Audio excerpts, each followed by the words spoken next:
Huu mzigo wa ICU Mungu wangu ICU kilomita. Huu mzigo wa Miss Lulu katika sehemu ya kwanza tuliishia pale ambapo bidada Lulu alikuwa amekabidhiwa barua na Dorcas. Sasa wakati anaifungua ndo tukawa tujui nini kilichoandikwa humo ndani, kwa sababu hiyo barua ilikuwa inatoka kwa Kili. Sasa mimi na tuko hapa katika hii sehemu ya pili kuweza kujua kile kilichoandikwa ndani ya hiyo barua ni nini hasa. Bwana, karibu sana kwenye huu mzigo mtamu kutoka kwa Kitty Fefe. Mimi naitwa Uncle J na hii ni Uncle J Simulizi. Bwana, karibu mtu wangu, tupate kuimaliza mara hii ni sehemu ya mwisho. Karibu.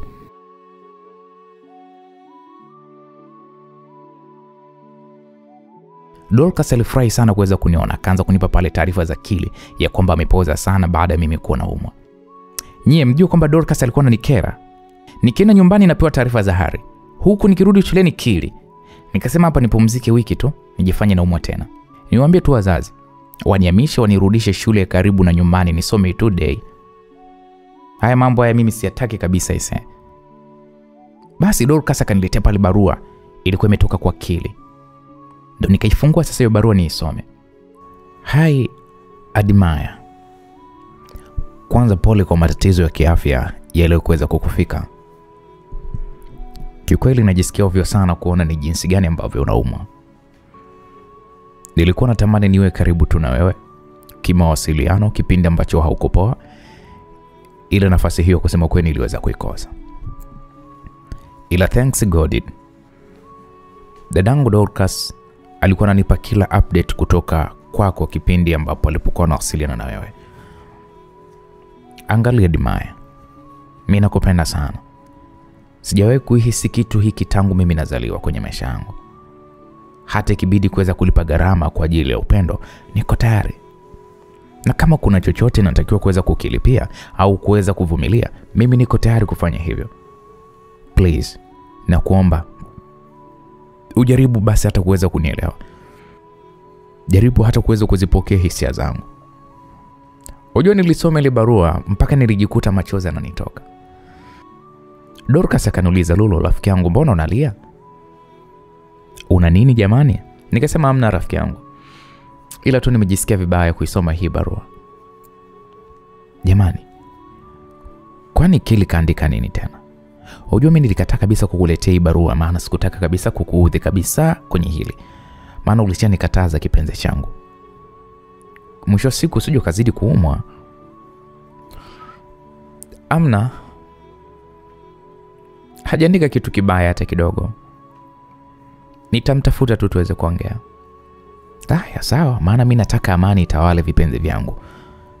Siwajua nakupenda rafiki yangu. Nikamwambia nafahamu Dorcas, na alifahamu hilo wala tusijali.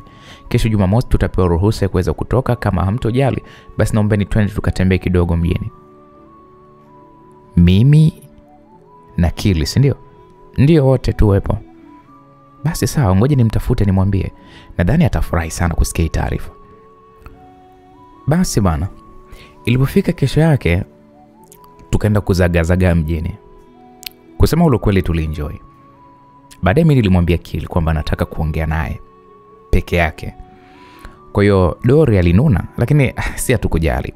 Tulienda kukaa pembeni kwa ajili ya kuweza kuyajenga mimi pamoja na Kili. Kiukweli nilikuwa natetemeka kwa sababu hata nilikuwa sijui hata naanzaje ni kumwambia. Sasa Kili akaniambia, Lulu, mbona umekaa kimya? Talk to me. Nikamwambia nashindwa hata naanzaje. Anzia popote mama. Unajua kitu mimi sijawahi kumtamkia mtu, na ndo mara yangu ya kwanza kuweza kufunguka kwako. Kili, naomba uniahidi kwamba hutomwambia mtu yote. I swear siwezi kumwambia mtu. Be free, niambie. Mimi mwenzio kuna mkaka nilikuwa nampenda uko nyumbani. Sasa wazazi na kaka zangu hawakumpenda, kwa hiyo wakaamua kuweza kuniharibia. Wakanihamisha na shule na wakanileta huku ili niweze kutengana naye. Sasa wakati nimeenda likizo, wazazi na ndugu walichukia upya baada ya kuona post ambayo wewe ulipost kwenye mitandao. Na mpenzi wangu alichukia zaidi kwa sababu alikiona kile ambacho ulikuwa umekipost. na akadai kwamba mimi namsaliti, wakati wala hata haikuwa kweli. Kwa hiyo naweza nikasema ile post yako ilisababisha ugomvi mkubwa sana kati yangu mimi na yule boyfriend wangu. Alinipiga. Hapo msikilizaji, nilimdanganya Kili. Maana niliogopa kusema kwamba eti kwamba mimi nilibakwa, niliona hii balaa. Sasa Kili akaniambia dai nisamehe sana Lolo. That's why hutaki kunisamehe hadi leo, si ndio? Nikamwambia hapana Kili. Ila tu kile ambacho nilichokuwa nimeambiwa baada ya haya kuweza kutokea. Umeambiwa nini? Niliambiwa kwamba mimi nitawaua. Utuwe sisi kisa nini? Sababu mimi sio mzima. Nilizaliwa na maambukizi ya virusi vya ukimwi, mimi pamoja na kakangu ambaye ni pacha. What? Ebo acha utani. Kweli. Hivyo nashukuru sikuweza kukubali hapo mwanzo, na hata sasa hivi naweza nikasema hii ndio sababu nyingine ya kutokuweza kuwa na wewe. Yule mpenzi wako, mahusiano yenu yalikuwaje? Sio mpenzi wangu tena. Okay, basi Lulu, kama unahisi kwamba mimi nitagaili kuwa na wewe kisa wewe uko hivyo, utakuwa unajiongopea, kwa sababu mimi nakupenda na sijui kama kuna kitu ambacho kitaweza kunizuia kukupenda wewe. Nakupenda vivyo hivyo na huo ugonjwa wako. Kilebo cha uongo. I swear. Nakupenda, kila kitu kina sababu Lulu. Kwa nini unanihukumu pasipo kuweza kujua kwamba mimi nitalichukuliaje hilo swala? Yaani kama unahisi hivyo ndio sababu ya kuweza kunikataa, basi sio kweli, kwa sababu mimi nakupenda hivyo hivyo na wala hata usiofie.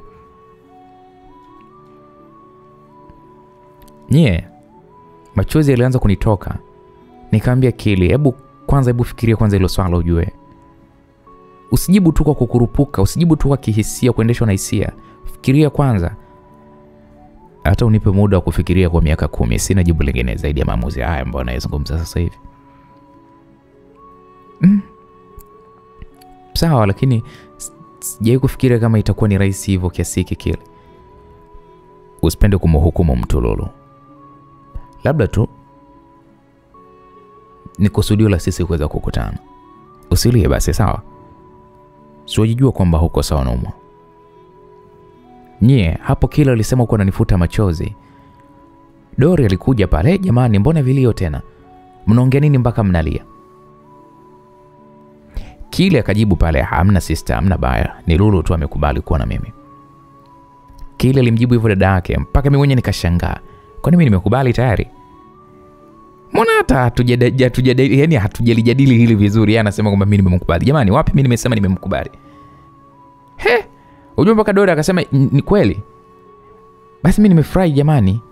Mimi ni washauri tu kusoma kwanza, mengine hayo baadaye. Sio siku 2 tu aanze huyu binti hapa kucheua. Sio vizuri mtoto wa watu huyu. Sasa Kile akasema acheue kisa nini? Mimi ndo nimesema tu jamani, isiwe haraka hivyo.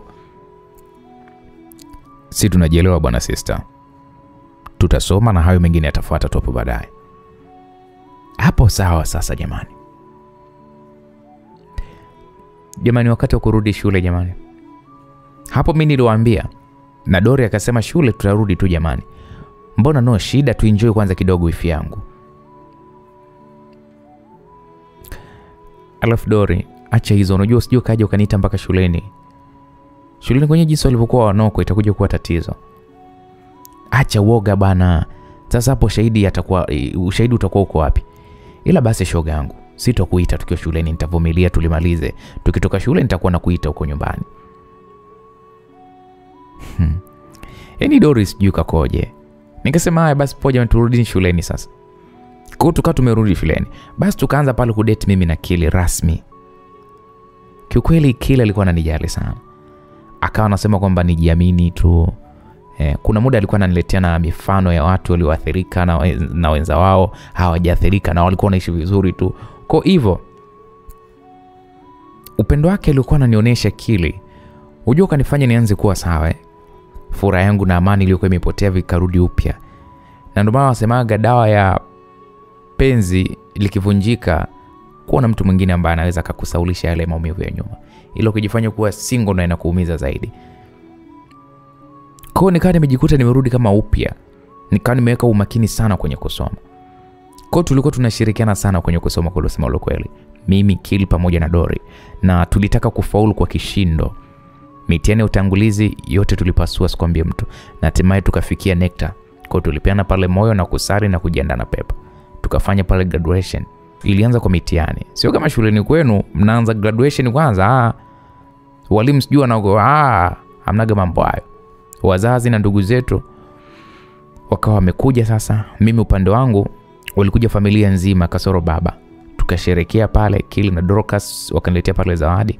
Ila hawa jamani wakasema, bwana, hizi zawadi yetu kwako, cha kununa wetu.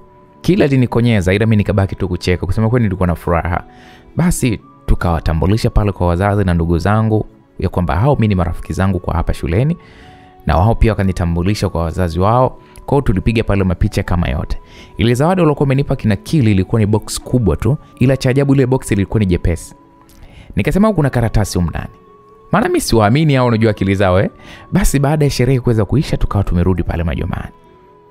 Mimi nilianza kufungua zawadi zangu. Nikaanza kwanza box walilokuwa wamenipa kina Kili.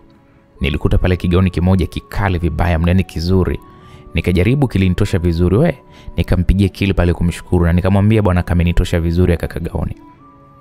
Kili akaniambia, nimefurahi sana. Kama imekutosha mpenzi, ivue sasa, maana nataka nikuone umevaa siku ambayo tutakayoonana, na ninapenda iwe soon sana, yani hata kesho. Mimi nikacheka nikamwambia, jamani sawa, mimi hata kama ukiniambia tuonane baadaye. Masiala hayo, kwani sikujui wewe? Vitu vyako mpaka uamue, sio kireseresi namna hiyo. Tuzungumze tu tuka wewe. Ila tuonane bwana hata kesho kutwa lolo. Nakuomba usikatae. Nataka tukae tupige story vizuri. Unajua shuleni kwamba hata kupataga nafasi hivyo. Nikamwambia, jamani, sasa mimi mgumu kukubali vitu kwa nini yani? Wewe mgumu bwana. Kunikubali kwenyewe tu kwanza ilikuwa mtihani. Hebu niache huko Kili. Sasa ni mwache nani kwanza? Yaani kuacha wewe ni mwache nani? Bana, kwa hiyo tutaonana basi kesho kutwa, si ndio? Alafu mbona umeninunulia nguo bila hata viatu? Kwa mimi nitakuja peko. Unajua Dorcas kashaanza kunifelisha mwenzie. Kwa nini kunikumbusha vitu kama hivi jamani? Sasa nikuombe kitu kimoja basi. Nikutumie hela ya viatu ununue mwenyewe. Kwa nimesikia nyumbani viatu sina. Kwa nini nilivyosema kwamba napenda uvae hiyo nguo nilikupatia? Kwa nini nilisema wewe kwako nyumbani kwenu hamna nguo? Nimependa tu uvae nilivyokuwa nimevinunua mimi, na kesho siku nyingine utavaa hivyo ambavyo wewe unajisikia wewe kuvaa. Naya, mimi sina neno, maadamu ndo umeamua. Hey sister, kwa umeona ni sahihi sana kuwa na huyo dogo kuliko Henry, si ndio?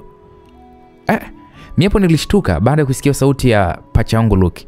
Sikujua hata aliingia chumbani kwangu saa ngapi.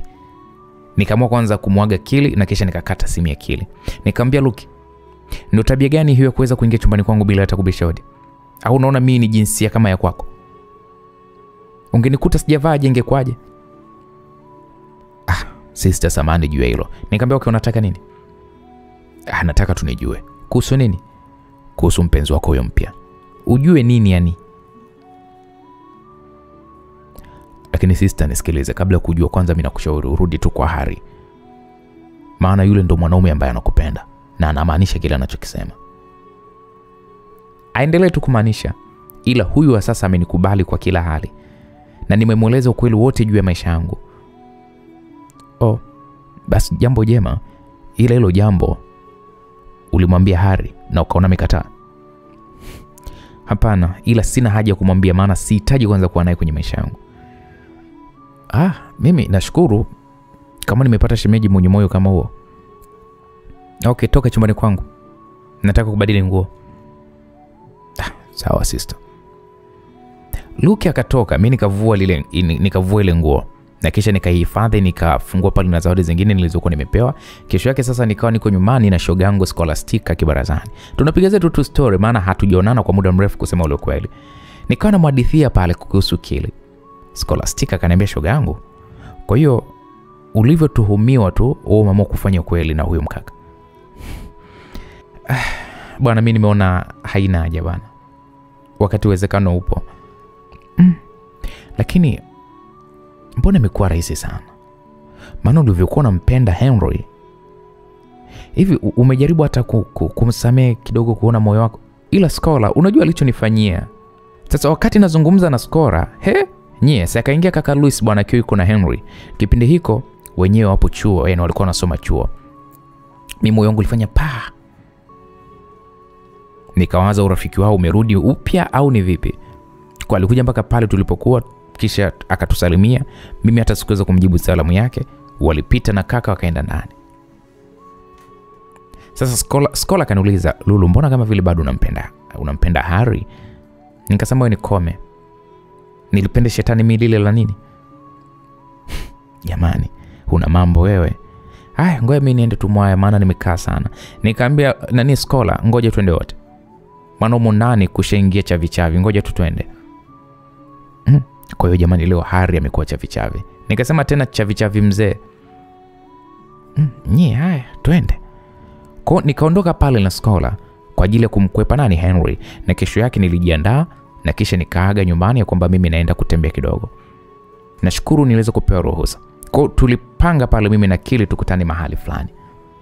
Kweli uzuri ni kwamba nilikutana na Kili, kisha akawa anaongoza msafara mpaka kwenye nyumba moja hivi. Tukaingia ndani. Kumbe bwana pale kulikuwa ni kwao. Alafu kulikuwepo mlinzi pekee, wazazi wake walikuwa wamesafiri.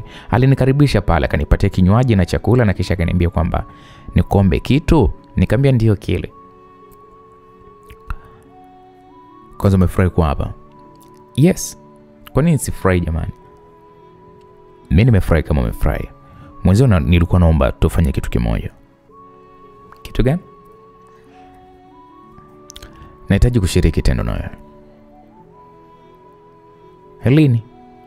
Yani sasa hivi. Kili. Mbona imekuwa ghafla na mimi wajua kabisa hali yangu? Ingebidi tupate hata ushauri wa watu wa afya. Jamani, Kili hakunielewa. Mnajua alianza kunipigia pale mabusu na ananichumuchumu. Nikamwambia, "Hey Kili, stop." Lulu, naomba mpenzi. Usinifanye hivyo please. Naomba japo kidogo. Mimi kinga nazo. Sasa kwa nini unanyima? Jamani, mimi hapo nilikuwa natetemeka. Kwanza nilikuwa na hofu sana, ila akaniambia tutatumia kinga. Kidogo hapo nilipata ile amani. Nikaona okay, sio poa kumnyima madam tunatumia kinga. It's fine. Kwa mechi ilianza kuchezwa pale. Nakumbuka ndio ikawa ndo mara yangu ya pili mimi kushiriki ile tendo. Tangu kipindi kile nilipofanya na Henry. Na tena Henry alinibaka. Kwa nikamwambia Kili, asante, lakini tutaishi vipi maisha haya? Tukitaka kuwa na familia je? Tutaendelea kutumia hii mipira? Watoto tutapataje? Lulu jamani, kila siku mbona mimi nakupa mifano iliyo hai ya watu wenye wako kwenye hali kama ambayo sisi tuko nayo, na watoto wanapata na maisha yapo kama kawaida kabisa, japo kuna hiyo changamoto. Hivi wewe unawekaga wapi masikio pindi ninapokuambia kwamba vitu vya muhimu kama hivi, ya kwamba tunaweza tukashiriki tendo na mtoto tukapata na asiyekuwa na maambukizi? Tatizo baby, mimi na wasiwasi mwingi. Hivi familia yako itanikubali kweli? Naweza nisiwaambie au nikawaambia, ila tu hakuna tofauti, mimi ndo mwenye maamuzi. Hebu amini kwenye mimi, afu achana na masuala ya familia. Sawa Hayuni wangu, mimi nafurahi tu upendo wako na unavyonijali, kusema ule kweli. Sawa, ila mpenzi umeanza dozi. Hapana. Naogopa hata kufuatilia masuala ya dozi. No, inabidi ufuatilie na uanze kutumia. Sawa, nitafanya hivyo. Usijisikie vibaya. Mimi niko pamoja na wewe Lulu wangu. Nashukuru sana. But Dorcas yuko wapi? Sister Dorcas, unataka kuniambia umeshammisi tena? Unataka awepo hapa? Nisikilize, ukija siku nyingine utamkuta, leo ametoka na mama. Sawa. Lakini mimi nilidhani kwamba utanileta hapa nitamkuta. Utapanga naye mje monani. Dorcas anaingiaje kwenye meeting yetu jamani? Yaishe basi. Mimi nataka kwenda nyumbani sasa. Maana wazazi wangu nao pia dakika 2 mbele. Nikichelewa tu hawataweza kuniruhusu tena siku nyingine niweze kutoka. Okay, sawa. Pia wewe bado ni mwanafunzi, inapaswa usijipe uhuru sana. Ni kweli. Hapo Kili alinisindikiza mpaka stendi. Nikapanda pale gari na akanipeleka mpaka kwetu. Na nilipofika nilikuta tu pale kaka zangu wanacheza pool pamoja na Hari alikuwepo. Niliwaambia tu habari zenu nikawapita. Sasa kaka Lucy akaniambia wewe njoo kwanza. Nikasema abe kaka. Hapo nikarudi. Wapo umetoka? Nikamwambia nimetoka kwa rafiki yangu nilimwaga mama. Kwa tunalingana umri mpaka utusalimie habari zenu, si ndio? Hapana, shikamoo kaka. Marahaba. Huyo rafiki yako wa kike au ni wa kiume? Kaka jamani, kwamba uweze kujibu hilo swali nililokuuliza au ni vipi? Au umetoka kwa kile kingedere chako cha shule? Kaka, kingedere gani? Wewe mwenyewe unakifahamu. Mimi hata sio unazungumzia nini? Kiukweli heri tu basi uniache tu mimi niende bro. Na okay sawa nenda. Niliwaacha hapo mimi nikaenda zangu ndani. Hari alikuwa busy mwenyewe anaendelea tu kucheza pool. Nikatoa pale simu yangu ambayo nilikuwa sijaishika kwa muda mrefu kidogo. Nilikuta SMS za Dorcas pamoja na Kile. Dorcas alikuwa ananilaumu kwamba nimeenda kwao sijamwambia. Sasa mimi mwenyewe sikuwa najua kama nitaenda mpaka kwao. Kile naye akawa ananiuliza kama nimeshafika nyumbani. Nilimwambia nimeshafika salama. Na akaniuliza pale, hivi baby, kwani ulikuwa wewe ni bikra au? Kwa nini hilo swali? Yaani mimi najibuje kwanza? Kwa nini kaonaje? Au niseme ndio? Lakini bikra yangu si mimi ilishaenda na mbakaji yule alionibaka. Nikamwambia no baby. Kwani ulidu mara ya kwanza? Maana imeonyesha kama vile wewe sio mzoefu kwenye mambo. Nikamwambia ni mara moja tu na yule mkaka aliyekuwa mpenzi wangu. Ulikuwa haujajua una tatizo au ilikuwaje? Nilikuwa sijui. Ila tulitumiaga kinga. Tulipanga siku moja tupime ndo tuanze kuaminiana. Na okay sawa basi hamna shida. Kile nakupenda. Nakupenda pia. Asante baby. Kwa hiyo siku zilisonga tukiwa tunangoja matokeo yetu ya NECTA. Huku penzi letu linaendelea vizuri asikwambie mtu. Nilimkutanisha Dorcas na Scholar, ikawa ni full kutembeleana. Out vya hapa na pale asikwambie mtu. Siku moja Dorcas alikuja nyumbani. Akaniambia shogangu kuna umbea bwana nataka kukupa. Nikamwambia umbea upi tena? Akaniambia unakumbuka kipindi kile umerudishwa nyumbani wakati unaumwa? Nikamwambia ndio. Basi bwana ulinitafutaga kwa namba ya pacha yako. Nikawa namtafuta na kusalimia. Nikamwambia ndio nakumbuka. Basi mwenzio hata ulivyorudi shuleni nikawa namtafuta na msalimia tunaongea mawili matatu. Kwanza mimi nikacheka nikamwambia ila wewe jamani Dorcas nikajua labda una kitu kizito cha kutaka kuniambia. Tulia mbona sijamaliza jamani? Mbona unakimbilia viatu wakati socks hujavaa? Umeambiwa historia imeisha hapa, hebu tulia. Nikamwambia haya nisamee mimi endelea. Bwana sosi shoga yangu mimi nimetokea kumpenda pacha yako. Yaani sijielewi. Nikamwambia kumpenda kivipi? Kimapenzi au? Ndio kimapenzi. Nikasema hebu achana na Lucky. Atakupotezea muda rafiki yangu. Tafuta tu mtu mwingine. Asikudanganye bure. Yule ana type zake, ana watu wake. Hapo sasa nilianza kumpakazia pacha yangu ili tu asiwe na Dorcas. Maana sitaki jiingize kwa yaani Lucky mimi namjua, ni mzee wa Totos, namfahamu. Sasa unajua mapenzi jinsi yalivyo.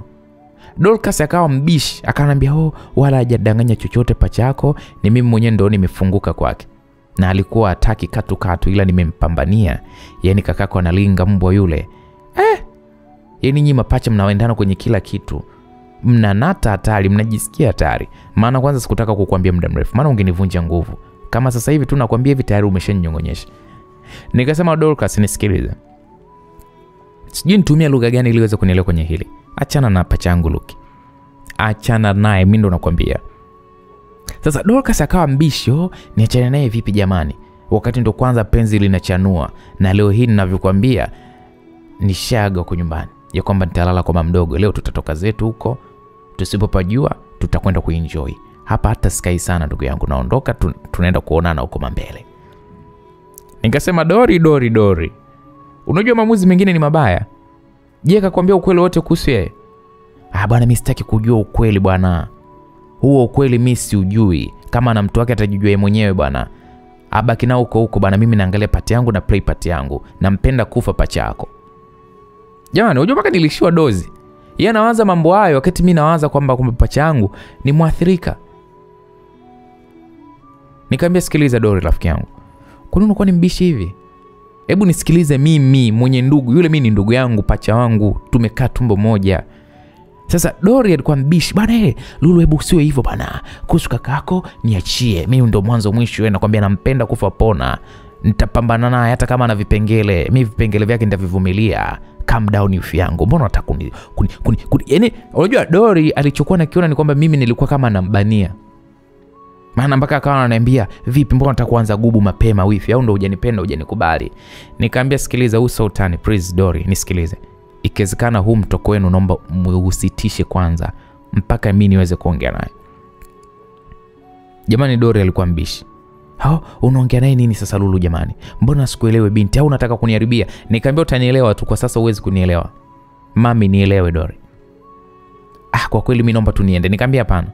Subiri kwanza. Kwa hapa nilitoka nikaenda kumwangalia Luki, nikakutana naye. Anatoka ndani kwake. Nikamwambia, "Luki, nini kinaendelea juu yako wewe na Dorcas? Hivi kakangu, mbona unakuwa hiko hivyo?" Kwani Dorcas kakwambia nini? Kaniambia mna date. Yeye hapo mpaka nashindwa kukuelewa brother. Mimi mbona sidate naye? Nikamwambia, no, usifanye hivyo. Yaani usinigeuze mimi mtoto mdogo. Sasa wakati nazungumza na pachangu Luki, mara Dorcas naye akatoka. Dorcas akatoka. Akasikia kabisa kile ambacho tulikuwa tunazungumza. Jamani. Dorcas alinikataa. Alisema, "Pale baby, eti nimemwambia Lulu kuhusu sisi." Anaanza kuongea vitu ambavyo mimi hata sivielewi. Dorcas alininawa. Dorcas, hebu acha hizo. Mimi nilikwambia nini kuhusu ile jambo? Si nilikwambia kwamba usimwambie Lulu? Mimi nikamwambia Luki, hivi una akili kweli wewe? Eti asiniambie, unajua sababu na ndio maana utaki niambie na ndio kashaniambia sasa. Yaani wewe Luki pacha yangu una tabia mbaya. Sasa hapo Dorcas akawa anaingilia kati kwamba, "Luki, mbona mimi sikuelewi wewe? Kama unipendi niambie bwana, nisipoteze muda wangu." "Dori, naomba uende, nitakutafuta." Mimi siendi popote. Kwa hiyo alivyosema hapa ndugu yako ni kweli Ni kweli kwamba wewe usikunipenda mimi Inaonekana mimi unipendi, si ndio Sasa Dorcas alikuwa anazungumza huku machozi yanamtoka. Unajua Dorcas alishampenda pachangu Luki. Mimi nilimsogelea Dorcas nikamkumbatia, lakini akanisukumizia kwa pembeni. Nikasema, "Ila Luki, hayo unayataka wewe. Sijui hata ukoje." Nilisonya hapo nikaondoka chumbani.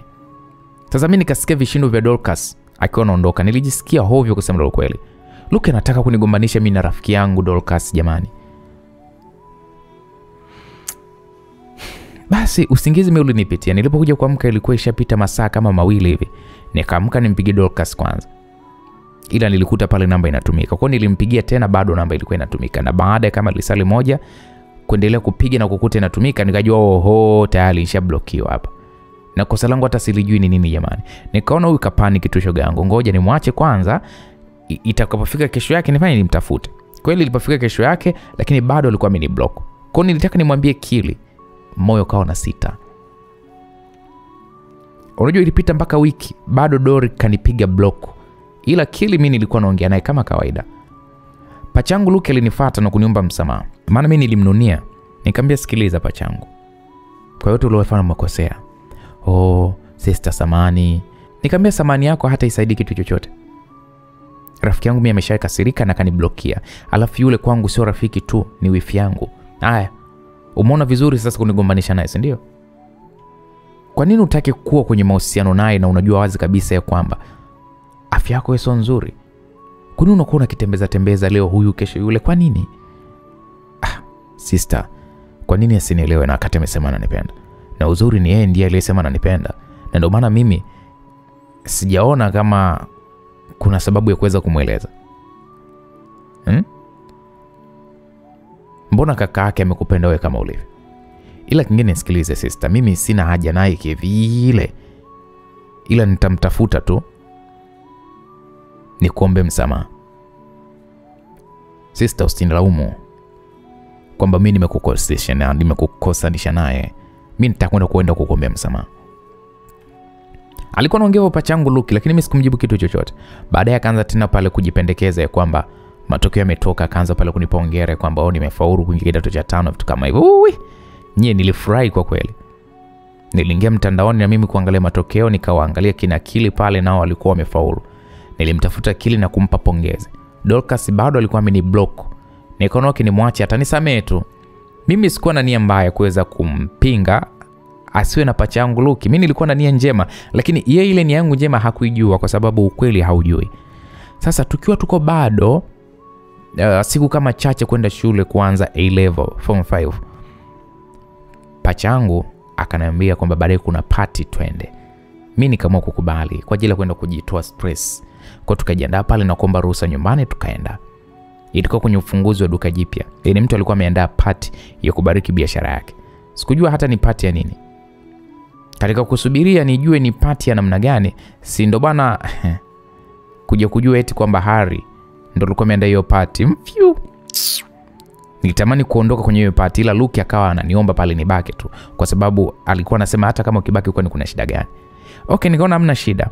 Harry alikata pale keki na kuanza kulisha ndugu jamaa na marafiki zake.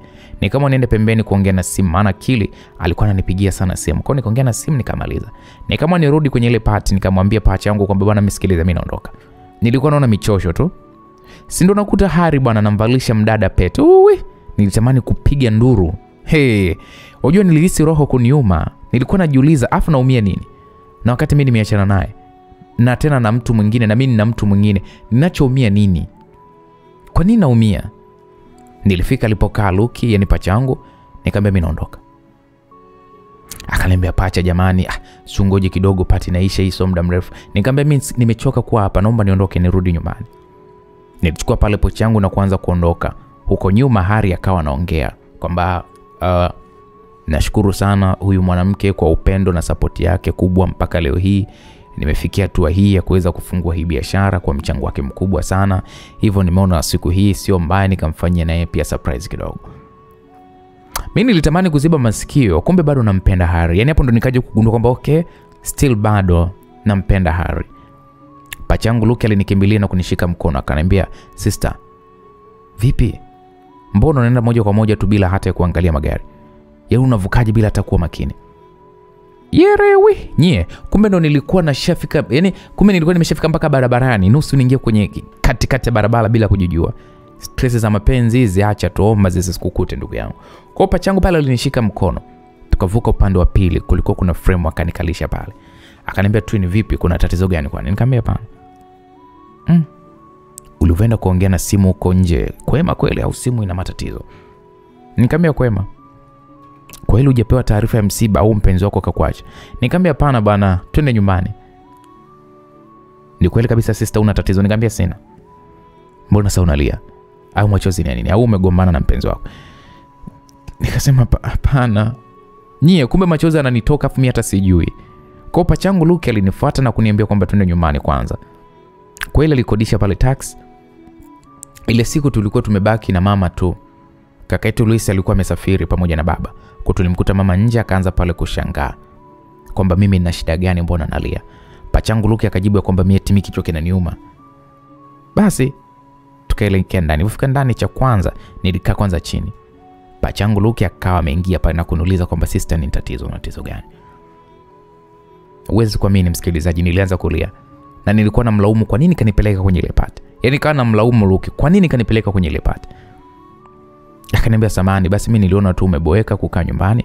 Naomba nikamua twende, maana alikuwa ametualika. Nikamwambia kwa hiyo umeona raha mimi kuweza kushuhudia anamoa yule dada, si ndio? Anamchumbia yule dada, si ndio? Kamoa? Amna bwana, sema mvalisha tu pete ya uchumba. Jamani, mimi hapo nilizidisha kilio. Unajua mpaka pachangu alibaki ananishangaa. Ilibidi niulize, kwani Lulu una matatizo gani sister, si uniambie? Nisamee basi kama nimekukwaza kukupeleka pale, lakini nahisi bado kama unampenda Harry. Hebu niambie ukweli kama bado unampenda. Nikasema simpendi. Alafu mimi najua nini ambacho nakifanya. Kumpenda simpendi. Sasa mbona unaumia yeye kumvalisha pete mwanadada mwingine? Mimi kwanza hata sikujua kama mambo mengineo yatakuja kutokea kama vile. Mimi nilichokuwa nakijua ni party tu ya kufungua duka, na pia mimi siwezi kuweza kujua weka kufanyia nini, labda mpaka uniambie. Nikamwambia toka, naomba uniache. Sister, wewe kama unampenda Harry usijitese ndugu yangu wewe. Jiachie tu. Sasa kama unasikiliza wazazi, sawa. Luke akaniacha pale akaondoka. Unajua nilibaki nawaza nifanyaje. Kiukweli hapo ndipo nikajua kwamba Harry bado nampenda, ila siwezi kumkosea Kili jamani. Cheki alivyonifanyia vitu vikubwa kwa upendo wake. Acha tu niumie tu. Harry mimi nitamsahau. Na kwa nini sijui Lucky yuko kipaumbele? Yaani yuko kimbele sana huyu pacha wangu na Harry. Yaani anampambania sana Harry. Na kinachoniliza bila kujua ni nini, mbona analia? Nikasema hebu hapa niuache ufara, nahitaji kusoma, bado sijatimiza malengo. Kwa nini niliamua kukaza sasa? Hamna kulegeza kwa Harry. Hakuna cha kumfikiria, hakuna cha kulialia. Nilie kisa mwanaume. Basi tulifanya pale maandalizi ya kwenda shule. Shuleni kwetu tulipomaliza O-level ndipo hapo kulikuwa kuna A-level pia. Kwa nilipelekwa kuanza masomo mapya. Raha sana sikwambia mtu kukutana tena na Kili na Dorcas.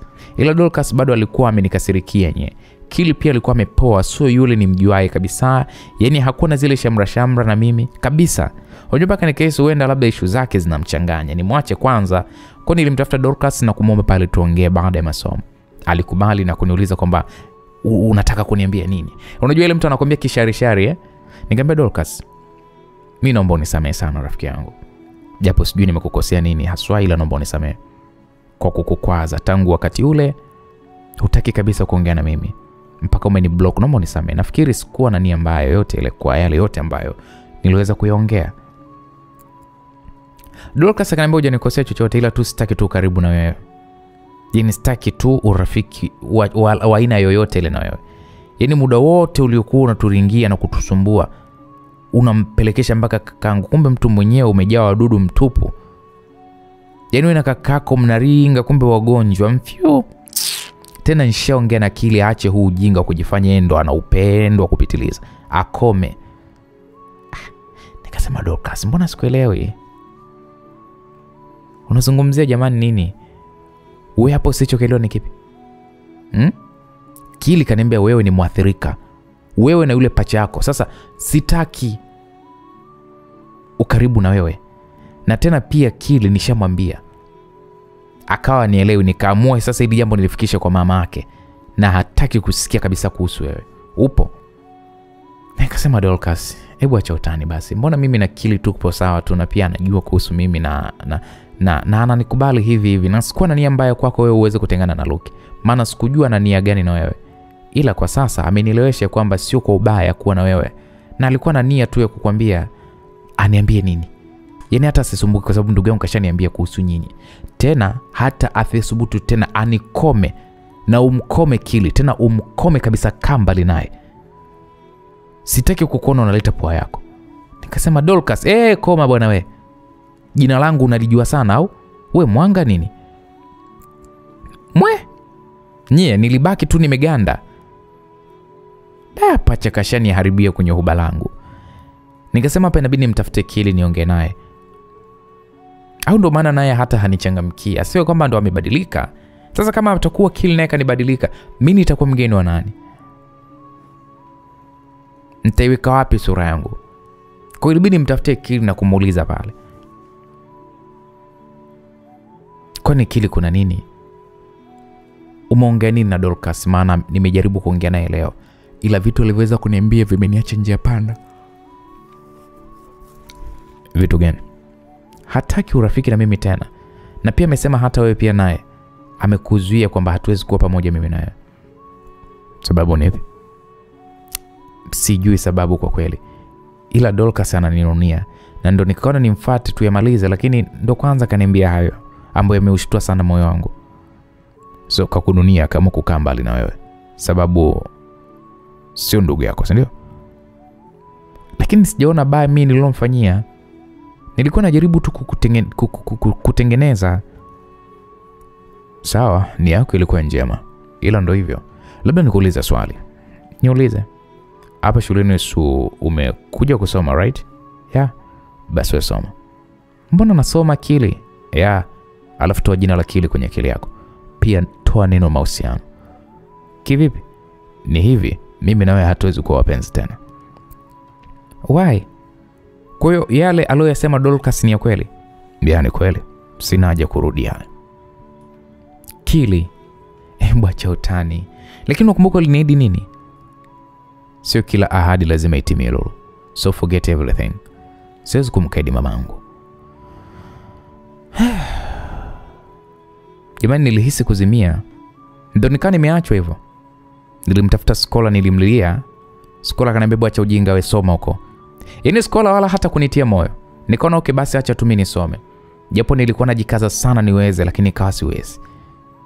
Likizo tukawa tumerudi majumbani. Rafiki yangu Scholastic ananiambia nimsindikize mahali anataka kuweza kwenda kununua nguo. Nikamkubalia. Akanipitia nyumbani, tukawa tunaelekea huko dukani. Unajua nilishangaa tunaenda lile duka la Harry. Nilimgomea kuweza kuingia. Nikamwambia sikiliza, utanikuta tu hapa nje. Nilienda upande wa pili, kulikuwa kuna mgahawa, nikaagiza pale na matunda na mngojea Skola aje. Na asubiri kichambo changu. Kwa nini nilete mahali kama pale? Kwa nilikaa kama nusu saa, nikaanza kumuhimiza Skola bana malize mapema sinichomeshe mimi mahindi ananichelewesha. Akatoka, nikamuelekeza nilipo. Alianza pale kulalama ya kwamba eti mimi nampeleka mbio mbio wakati kuchagua nguo inahitaji muda. Nikamwambia kwani ni mtumba? Alafu kama ningejua unanileta kwenye hili duka wala tunisingekuja. Jamani tatizo nini? Hujapenda nini? Harry hata hayupo mule jamani. Nikasema sasa Harry hapa kaingiaje? Sasa hujapenda nini? Nikasema twende tu bana. Sawa shoga yangu, ile una makasiriko mbona? Unakumbuka kipindi kile ulivyokuwa unamwongelea Harry kila jambo Harry?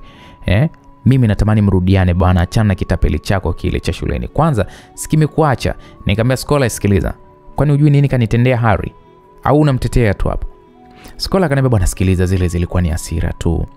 Mimi namuonea huruma anavyokuaza ujue. Naongea naye kweli bado anakupenda mwenzio yule. Nikamwambia nao umekosa la kuongea wewe. Aniwaze mimi wakati ana mtu wake na ameshamvalisha mpaka pete. Wewe, hiyo issue mbona nilipata ukweli wake? Wala hata ikuwa kweli. Mwenzio pale alikuwa anajaribu tu kukutetelesha. Na kibaya zaidi wewe hukumuonyesha kitu. Yaani ulikuwa kama vile ndo hujali kabisa. Akabaki tu anaumia. Msamee tu bwana. Kwanza sasa hivi kaglow sana kama hivyo, ana biashara, anajiweza. Sasa wewe endelea tu kulijadilia wanafunzi wenzako wasiokuwa na mbele wala nyuma. Nikasema nisikilize Skola. Haina hata maana bwana. Hata iwe kweli au uongo, awe na duka siwe na duka, mimi niache. Nitapata tu mtu mwingine, sio lazima niwe na yeye. Sasa Skola kana lazimisha bana, inakuomba bana mimi kama rafiki yako msamee Harry. Msamee bwana, sio hivyo. Kwani wewe umpendi tena? Wewe umpendi? Nikasema Skola, hebu kwanza twende nyumbani. Haya mambo mapenzi tuachane nayo. Shoga yangu fikiria bwana, usipoteze mtu kwa maana. Unajua tena nini kwa mambo kijinga tusimpoteze. Nikamwambia ujinga gani? Kwani alichokifanya Harry ni kizuri? Sijasema hivyo, ila tu kuwa na akili za kuwaza kwamba utapata faida ngapi na kwa hasara moja tu. Yaani ungejua ile moyoni mwangu Skola. Yapi hayo? Ujui tu. Sasa ndio uniambie. Nikamwambia mimi nina matatizo mpaka rafiki yangu wa shule kwa sasa hatuna maelewano naye mazuri.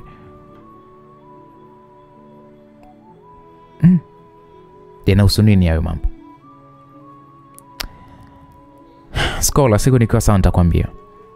Lini sasa, maana siku zinazidi kwenda na vitu havingoji mpaka utakapoamua kuongea. Skola, nitakwambia tu siku nikitulia tu nitakwambia. Maana ndio kitu kingine ambacho kinanisababisha niwe mgumu sana kuweza kuruhusu tena kuwa na Harry. Sawa, usichelewe kuniambia basi. Isije kuwa naona tofauti na mambo jinsi yalivyo. Ningemwambia okay sawa Skola, kuwa na amani. Kwa tulirudi nyumbani, mimi nikachukua pale simu na kuingia pale WhatsApp kwenye block list. Nikatafuta namba ya Harry nikaitoa kwanza kwenye block. Nikataka kumtext nikasita, maana nitamwambia nini sasa? Ukute hata ni wazi, ila Skola tu labda akanijaza. Nikaeka pale status moja kati ya picha zetu mimi pamoja na Skola tulizokuwa tumepiga siku hiyo, na nikawa nimeandika pale caption my BFF ambaye sio snitch. Nikazima na data na kisha nikaendelea na issue zingine.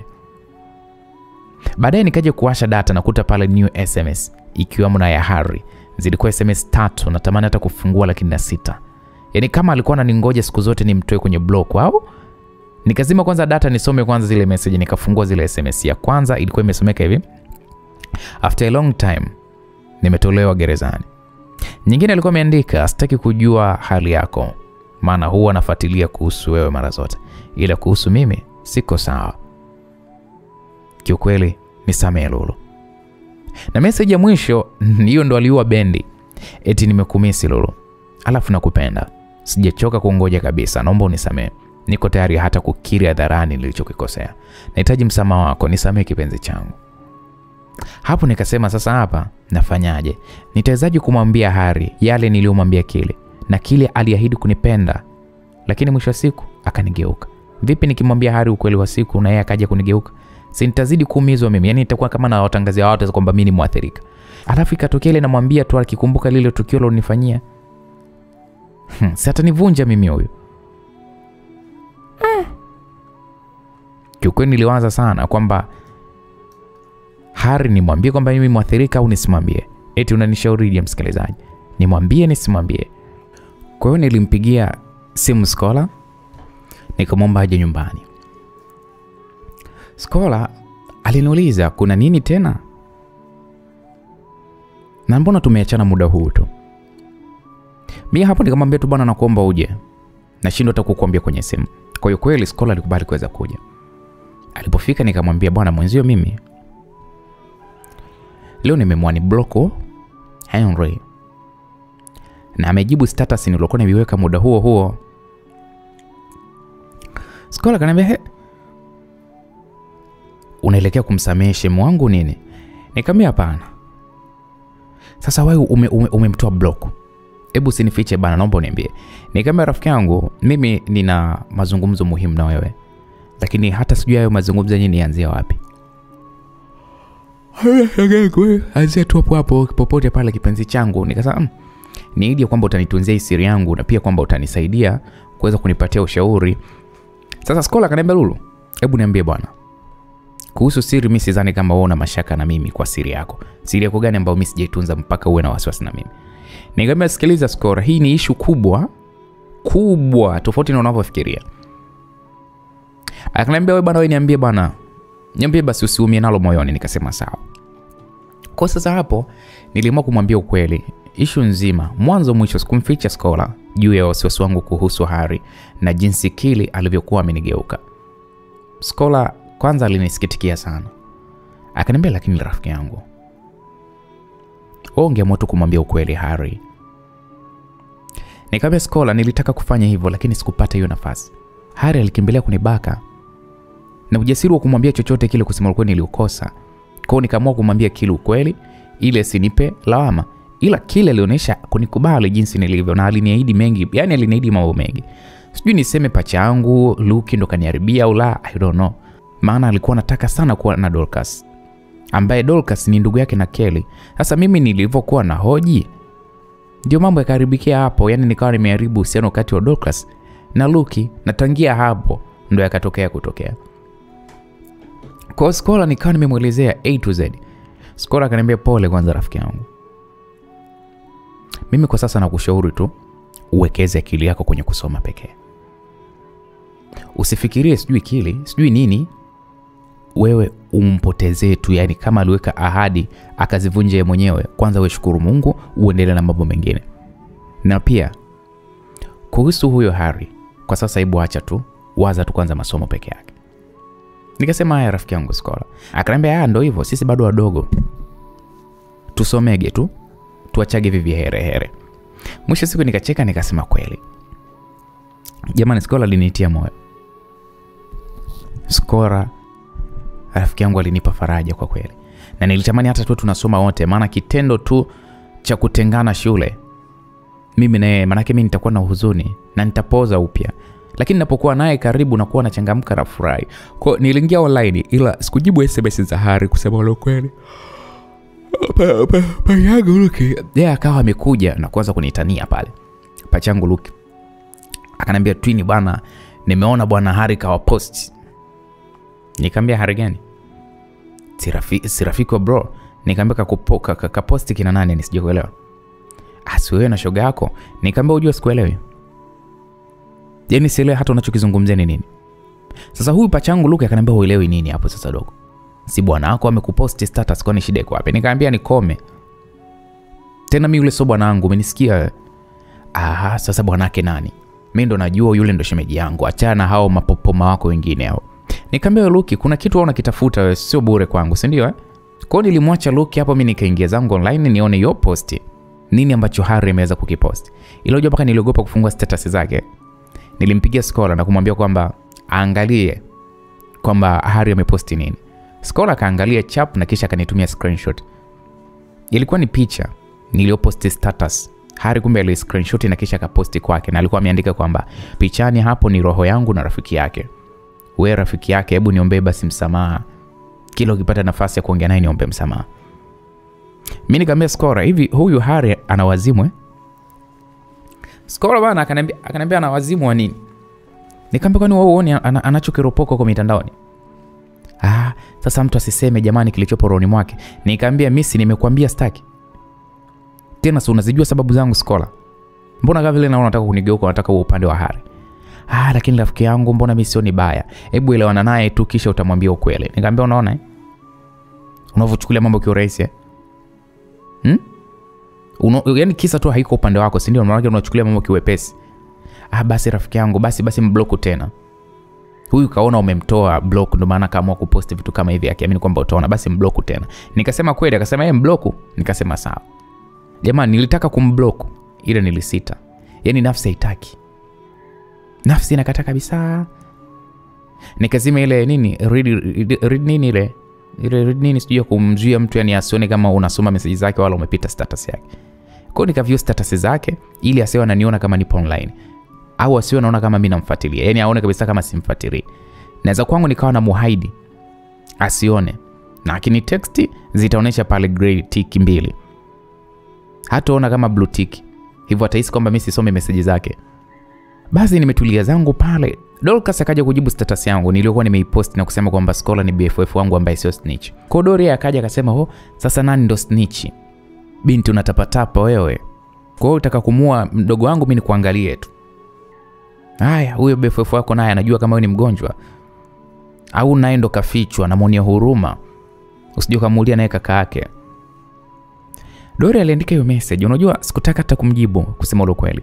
Maana sikuona sababu ya kuweza kumjibu. Na vile WhatsApp yangu haionyeshi tena blue tick, basi hamna shida, acha tu aone kwamba sijasoma tu message zake, kumbe mimi nimesoma. Kwa hiyo nikawa natamani utokee muujiza Harry nikubali endapo pindi nitakapomwambia ukweli. Ila alivyokuwa mgumu yule kaka, hata kumpata kwa nini nilimpata kwa shida mno, lakini hata hakuchukua raundi. Kwa mimi niliendelea pale na issue zangu. Harry akiposti status na view na pita zangu. Ila alikuwa anaposti sana biashara. Anajaza nguo mwanzo mwisho. Natamani kuliply kwamba ninunue, ila sasa nikawa najishikilia ujue. Siku moja shoga yangu Scholar akaniambia kwamba vaa upendeze. Kuna mahali twende, tena nakuja kukuombea kwenu ruhusa. Nikamwambia hilo swala halina mjadala. Siwezi kukatalia kusema la ukweli. Kwa hiyo basi kweli Scholar akaja nyumbani, akawaambia pale kwamba anaomba mimi nimsindikize kwa ndugu yake. Tutarudi kesho. Nyumbani walinipatia ruhusa, hivyo mimi nikajiandaa na kisha nikatoka na shoga yangu Scholar. Nilimuuliza aniambie kwamba tunaenda wapi. Ni surprise tu na furaha mno. Mimi nikambembeleza sana Scholar niambie, lakini hakuniambia wapi tunapoenda. Akaniambia tu nitulie, nitajua tu kwa sababu ni surprise.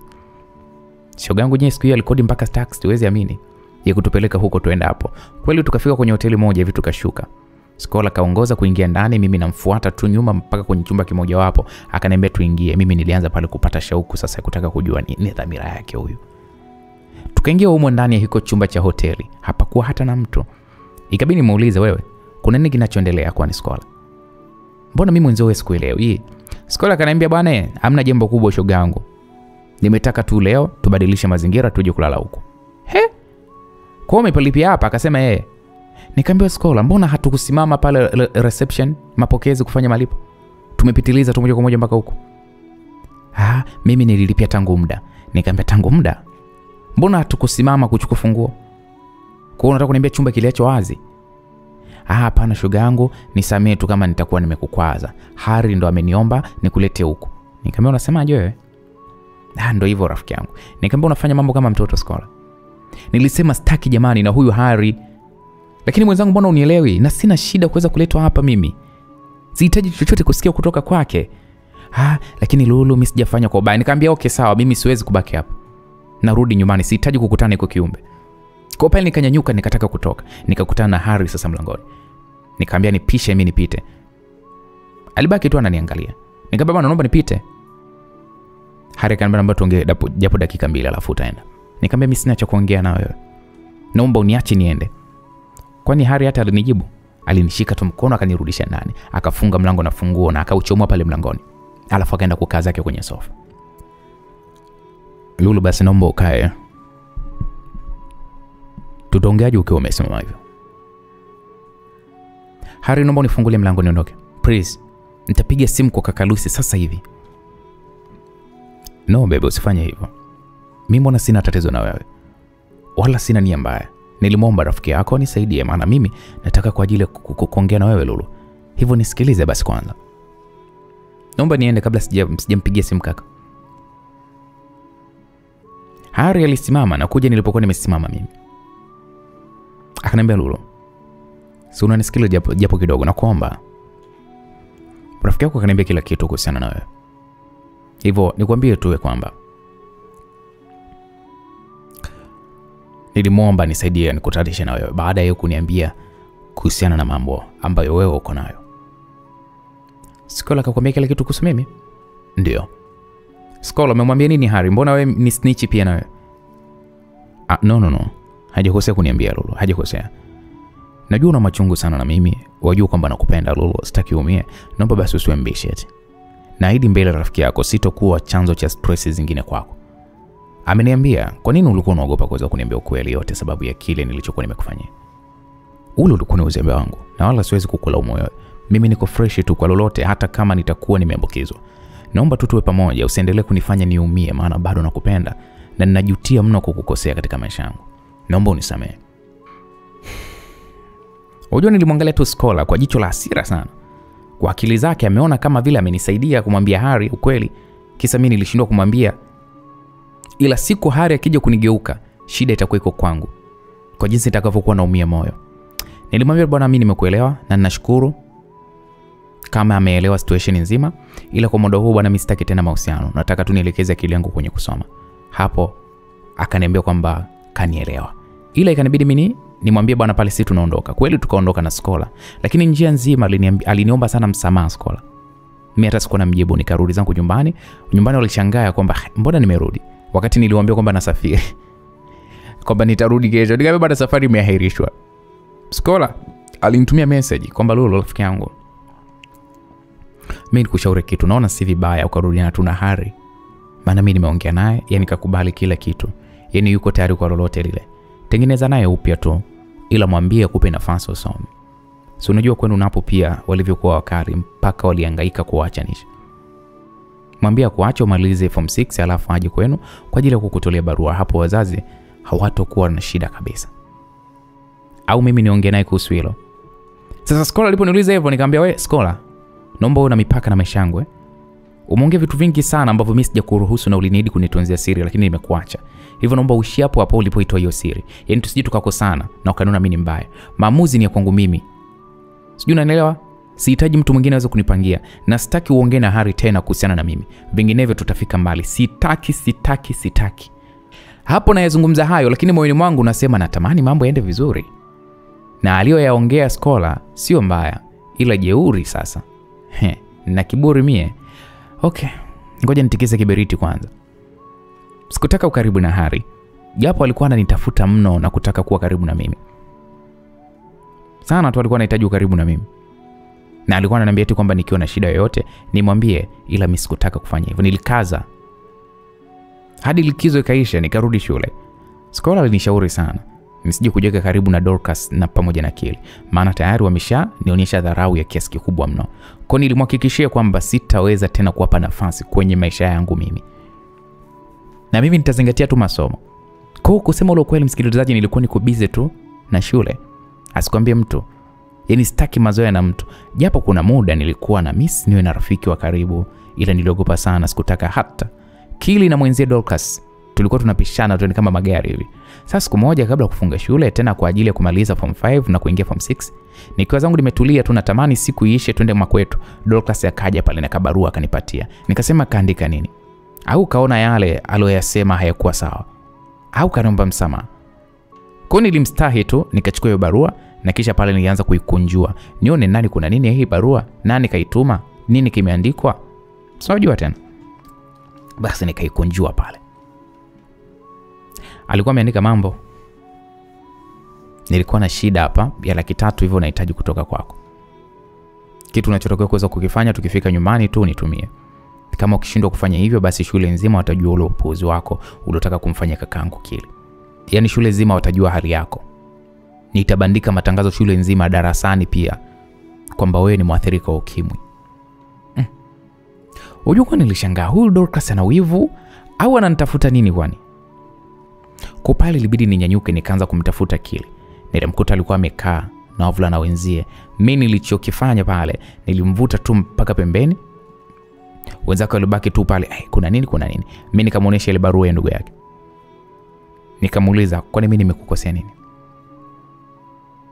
Naomba mkataze ndugu yako kunifanyia roho mbaya kiasi kile. Sasa hapo Kili alinijibu simple tu, akaniambia unaniambia mimi iliweje? Mimi ndo nilokupa hii barua? Sina muda kuweza kuhangaika kuhusu wewe. Alichoamua Dorcas, usije kunihusisha kabisa. Dile naye mwenyewe, wewe toa hiyo 300, yeye anyamaze. Aendelee kukutunzia siri yako. Kila alinijibu hivyo akaondoka. Nikasema okay sawa, haina shida. Ngoja tu, Mungu atanilipia. Muda huo kuna mwanafunzi akaja pale akaniambia kuna saa ananiita. Huyo saa anaitwa Saa Priva. Huwa anafundisha O-level. Nikaenda pale kumsikiliza, akaniuliza kama huwa nina simu nyumbani. Mimi nikamwambia ninayo. Akaniambia niandikie namba yangu. Mpaka nikajutia kwa nini sikusema simu sina. Sijui nini anataka mpaka anataka namba yangu. Basi kesho yake tukarudi majumbani. Mimi nikachukua pale simu yangu maana nilikuwa nimemisi sana kuchat na kuperuzi. Niliunga pale bando na kuingia mitandaoni. Nikakuta Dorcas kanitext. Yaani sijui hata alifika tu kwao akawa ananiwaza mimi, I don't know. Eti kanikumbushia ile hela. Tena akanikumbushia na vitisho juu. Nikawaza mimi 300 naipatia wapi? Wazazi wangu na waombaji 300. Kwanza nilichanganyikiwa kusema kweli. Nikaenda kwa kina Scholar nikamwambia. Akaniambia wewe hebu mtukane huyo akukome. Yaani anakutisha tu huyo, ananjaza na msumbua. Atafute bwana wa maana ampe hiyo hela. Asianze kutafuta vyanzo hapa vya mapato vya lazima. Kwa nikawaza sana. Je, nimtukane Dorcas? Na nimkatele hiki anachokitaka kama anavyosema Scholar? Na je akifanya kama alichokuwa amesema? Je, nitakaposhindwa kumpa hela, aibu nitaipata mimi peke yangu shuleni. Na yeye atakuwa yuko shuleni kwao anakunywa tu chai huko. Ila tatizo hela sasa, ila 300 mimi nitolea wapi? Pachangu Luke akaja. Alikuja kuniambia kwamba twende dukani kwa Hari tukanunue, kuna nguo kule kaziona kali kazi post at status. Nikamwambia mimi huko hata kwa dawa siendi. Jamani, pachangu Luke aliniforce mpaka nikamwa niende baada yani niepushe tu shari. Maana aliningangania na aliniambia kwamba kama nitakataa wakati Hari yeye mwenyewe hakai pale dukani na mishemishe zake zingine, basi ataninunuia. Nikaona okay sawa, ngoja tuende. Tukaenda, lakini cha ajabu tulimkuta pale Hari amejaa tele dukani. Tena yeye ndo alitukaribisha, karibuni wadogo zangu. Tukamwitikia vizuri tu. Pachangu pale akaanza kuelekea kwenye nguo anazotaka na kuanza kujaribu pale. Akaniambia eti mimi nichague 2. Nikachagua pale vigauni viwili. Zilikuwa ni za shilingi 35, nyingine ilikuwa inauzwa shilingi 40. Hari akasema eti kwamba hizo yeye atazilipia. Pachangu akasema okay ni sawa, kwa sababu unakuwa umetupunguzia budget. Jamani, mimi nilishindwa kukataa. Kwa sababu tayari nguo zimechaguliwa na tumeshafungiwa, tumewekewa kwenye mfuko. Tukawa tunaondoka mdogo mdogo. Sasa wakati tunaondoka mdogo mdogo akasema ya kwamba tusubiri tuende naye, anataka akamsalimia brother Luis nyumbani. Kweli tulipofika karibu na nyumbani, mimi nikaamua kwenda kwa kina Scholar, maana sikutaka hata kwenda nao kusema lo kweli. Nilikaa mpaka giza linaingia, ndo nikaamua sasa ndo nirudi zangu nyumbani. Lakini bahati mbaya ilikuwa ni mbaya tu, kwa sababu sikio nafika tu getini na Hari ndo akawa anatoka. Akanishika mkono pale getini akaniambia, Lulu, kwani bado hujafikiria tu kurudiana na mimi? Nikasema hapana kaka Hari, sijafikiria na sijui kwa kweli. Mimi tena ushanirudisha kuniita kaka tena. Hebu acha roho mbaya basi. Unajua hapo nilitamani kucheka ila nikajifanya kama niko very serious. Sasa Dorcas anakaa amenipigia simu, sikupokea. Akanitumia message. Eti ule mpango vipi 300 ile? Kama umegoma niambie nikinukishe. Mimi hata sikumjibu. Hari akaniuliza nani wewe kwani? Mbona simu yake upokea? Hapo nikamjibia moyoni, kwani wewe simu yangu inakuhusu nini? Kwani mimi mpenzi wako ama mpaka unifuate hivyo?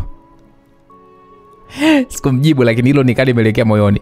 Hasa aliponiuliza vipi unapokea, nikamwambia huyu ni rafiki yangu tu shuleni na ananidai hela. Hivyo alikuwa ananikumbusha. Anakudai shilingi ngapi? Nikaona mbona kama Hari ana maswali mengi. Nikamjibu, ananidai 300,000. Alikupa nini sasa hela yote hiyo? Yaani alikupa ya nini hela yote hiyo 300,000? Kuna vitu nilikuwa nataka shuleni, hivyo nikamwambia nikopeshe. Nikirudi nyumbani nitamtumia. Hivyo nadhani nitampatia kesho. Na okay, basi mimi nitakulipia wala usijali. Hapo nikasema msamaria mwema si ndo huyu sasa. Sijui nikubali nimpe tu Dorcas hiyo hela ili aniache mimi na maisha yangu, asiendelee kunifuatilia. Lakini mimi nikamwambia Hari, hapana. Usijali kakaangu. Baba atanipa kesho, nitamtumia. No, sio hivyo. Mimi nataka nikulipie mimi. Kwani kuna ubaya gani mimi nikikulipia? Mimi kabini muitikie tu kwamba okay, siwe shida. Dorcas akiendelea kuniandama nitaichukua tu hiyo pesa. Kwa nikaingia zangu ndani, simu ilianza kuita. Namba ngeni. Kupokea akajitambulisha kwamba yeye ni Sapriva. Nikasema okay, ngoja nimsikilize sasa anataka nini huyu teacher. Nikamwambia niambie sasa. Nilidhani utanipatia namba yako ya uongo bana. Nikamwambia kwa nini sasa nifanye hivyo? Si unajua bana, nyinyi bwana, nyinyi watoto wa shule bwana, bado mnakuwa na utoto mwingi sana. Nikamwambia hapana, siwezi kukufanyia hivyo. Ili hali tunarudi tena huko shuleni. Endapo tungekutana ingekwaje? Vizuri kabisa. Sasa itakuwa wewe ni muelewa sana. Vipi likizo hii, una nafasi au unatumia ku relax na familia? Nafasi ya nini sasa? Kutembea au kusafiri mahali. Mimi nipo tu nyumbani sana familia yangu. Vipi utaki kutembea ndugu nini jamaa kuwashikaji kuwasalimia? Nitawatembelea saa. Okay, unaweza kupata nafasi tu meet mimi na mimi ndio. Kwanza nilishtuka kumeet tena. Hapa sio kwema. Huyu mwalimu huyu atakuwa tu fataki, sio bure. Nikamwambia bwana, mimi sijajua kama nitapata nafasi. Basi utanitaarifu, maana kuna masuala muhimu nataka kukuambia. Nikamjibu vizuri tu. Akata hiyo simu yake. Kiukweli nikamcheki Scholar nilivyomsimulia alicheka. Akasema walimu wengine bwana wana tamaa sana. Wewe mjinoa tu, asikuchosha wala nini. Yaani hatari. Hana lolote la kuniambia huyu zaidi tu ya kunitaka tu kimapenzi. Na kama angekuwa na la umuhimu au masomo, basi angeniambia huko shuleni. Scholar kaniambia kweli kabisa. Kwanza mimi sitaki bwana niwe na shemeji Lize. Nikamwambia jamani, kwani umesikia ni mzee? Hebu acha hizo bwana. Kwa hiyo unamtaka nani? Mimi namtaka Hari. Nikamwambia umeanza Scholar Alafu si bado unajua Hari anaendelea eti anataka mpaka kunilipia deni. Deni la nini? Nikamwambia la yule rafiki yangu aliyosema kwamba nimlipe 300,000. Wewe. Hebu acha ujinga. Kwa hiyo mimi hukunisikiliza, sina maana yake hukunisikiliza kidogo. Unataka umnyenyekee kweli? Na Hari alijuaje hilo jambo?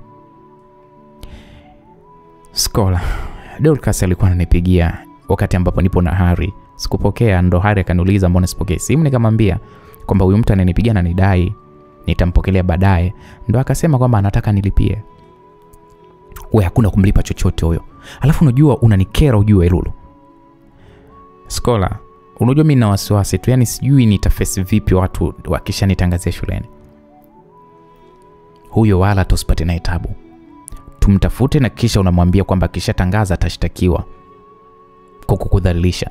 Yaani mtu hujamkosea chochote, alafu akuendeshe yeye nani kwani? Sawa, Scholar, kwa hiyo nimpigie mimi mwenyewe. Wewe ni mnyonge sana, huwezi kumtishia. Siona unavyomtetemekea. Sasa tumwambie nani amtishie? Tumwambie Luis kakako au Luki, hata ikibidi wazazi wako. Sawa, tumwambie tu pacha yangu Luki, maana huyu Dorcas anampendaga Luki. Sasa naona zingine hizi ni hasira tu kuona kwamba hakumpata. Na ningejua bora hata ningeliacha tu liwe naye. Sawa, basi kesho tutaongea vizuri Lulu ili tumwambie. Nikasema okay sawa. Kweli bwana. Siku iliyofuata mimi na Scholar tukamwambia pacha aongee na Dorcas, ila kila kimpigia alikuwa apokee. Tukaona okay, so shida, tukae muda kidogo tumpigie kwa namba ya Scholar. Tulikaa kama lisali moja, tukampigia tena akapokea. Luki alianza pale kuongea naye, alimpandishia kibesi akawa na jingatangata tunaambiwa. Akamwambia yani akithubutu kuleta ujinga wake, ataijua vizuri familia yetu. Yeye kama ana shida na hela aseme au yanatumiwa na sio kuleta mambo ya vitisho. Basi tukamalizana pale na Dorcas kwa steri hiyo. Miro yangu kwanza hapo ilitulia tuli, yani nilijisikia amani. Sasa kusema ule kweli, Harry akawa ananitafuta na kuniuliza, "Vipi Lela, nikutumie kwenye namba gani?" Mimi ilibidi nimwambie, "Bwana sikiliza, wazazi wangu wameshanilipia. Hivyo usijali kabisa." Kwa hiyo Harry akasema basi sawa. Eti alitaka kujua tu, maana tulikuwa tumekubaliana kwamba atanitumia. Huku nako Sapriva akawa ananitafuta sana kila siku akitaka tuonane. Nilitamani ni mbloko, ila cha kusikitisha ni kwamba nitarudi tena shuleni. Sasa nikishambloko nitamjibu nini? Skola kaniambia basi sikiliza, usiwe na shida. Eti nimkubalie kwamba tuonane alafu twende wote. Yaani mimi na Skola twende. Nikamkubalia rafiki yangu Skola. Kwa sababu Priva akaniambia tuonane maeneo fulani via beach. Nikaenda na Skola wangu. Tulipofika tulimchangamkia vizuri, tukaagiza pale na vinywaji akalipa yeye. Ila akasema tuongee pembeni. Akaniuliza, "Kwa nini umekuja na rafiki yako?" Nikamwambia alikuwa na safari kuja huku pia na ndio maana nikamwona niongozane naye. Okay, sio mbaya. Nilitaka kuongea na wewe kwa ukaribu sana. Kiukweli kabisa nimetokea kukupenda na kukuelewa. Nahitaji sana uweze kuwa mpenzi wangu. Na usijali kuhusu shule ya mimi, nikutoe hofu pia, najua kile ambacho nakifanya. Sitokupeleka katika njia mbaya kabisa. Utakuja, yani utakula good time shuleni. Utanifurahia, shule utaipenda kabisa mwanzo mwisho na utakuwa una yani sijui nikwambiaje. Utaenjoy kukumpata mtu aliye sahihi kwenye maisha yako. Kwanza mnajua mimi nilibaki mdomo wazi kwa mshangao. Nikamwambia bwana, mimi siwezi kufanya vitu kama hivyo. Maana mimi nina malengo mengi na nahitaji kuweza kuyatimiza pia, kwa naogopa sana. Likitambulika hili swala shuleni, italeta shida shuleni. Italeta shida kwa wazazi wangu. Sijui nitawajibu kitu gani, please naomba katika hili hapana. Sasa pale akaanza kunielezea kwamba haiwezi kuwa hivyo, cha msingi ni kuwa na siri, sijui sipasi kumwambia rafiki yangu yoyote. Mimi nikamwambia sikiliza, hebu naomba uniache kwanza nilifikirie hilo. Hapo nikaenda nikamwambia Skola akaniambia wewe mzungushe. Usimkubalie mpaka umalize shule. Hata kuona tena. Sasa Harry alinipigia na kuniambia kwamba kuna kitu anataka tuongee, yupo maeneo ya hospitali niende. Nikaenda na Skola, ilikuwa ishafika majira ya jioni, mida ya saa 11 hivi kasoro. Tulipofika nikamuuliza kulikoni. Akaniambia kuna kitu nataka nikwambie, ila naomba tupime kwanza. Nikamwambia tupime nini? HIV. Nikamwambia sitaki. Kwa nini nipime wakati majibu ninayo? Ulipima lini ukathibitisha kwamba unao? Hivyo Harry, wewe umechanganyikiwa mzima wewe. Ulishaambiwa kwamba sisi tulizaliwa nao, na hata Luki alipima kujidhihirisha akakutwa yuko na virusi vya ukimwi. Sasa au kisa unaona nina afya hapa, unadanganywa na macho eti unaona kama mimi mzima eti Mimi sijabisha, kuna jambo nataka kukuambia. Tupime kwanza. Skola, huyu rafiki yako mbona anakuambisha sana kuelewa? Wewe Lulu, kwani lakini unakuambisha kiasi hiko? Simpime tu jamani yaishe. Kwani Luki na wewe kila mtu ana mwili wake, au wewe ulijui hilo? Hapo nilimwangalia Skola. Moyoni nikamjibu tu, kwa hiyo mimi ndo ndio nimepona kimeujiza au? Nikapiga moyo konde, acha nipime. Kujiliwaza kwa maneno pia haibadilishi hali yangu. Ngoja tunipime kumridhisha tu Harry.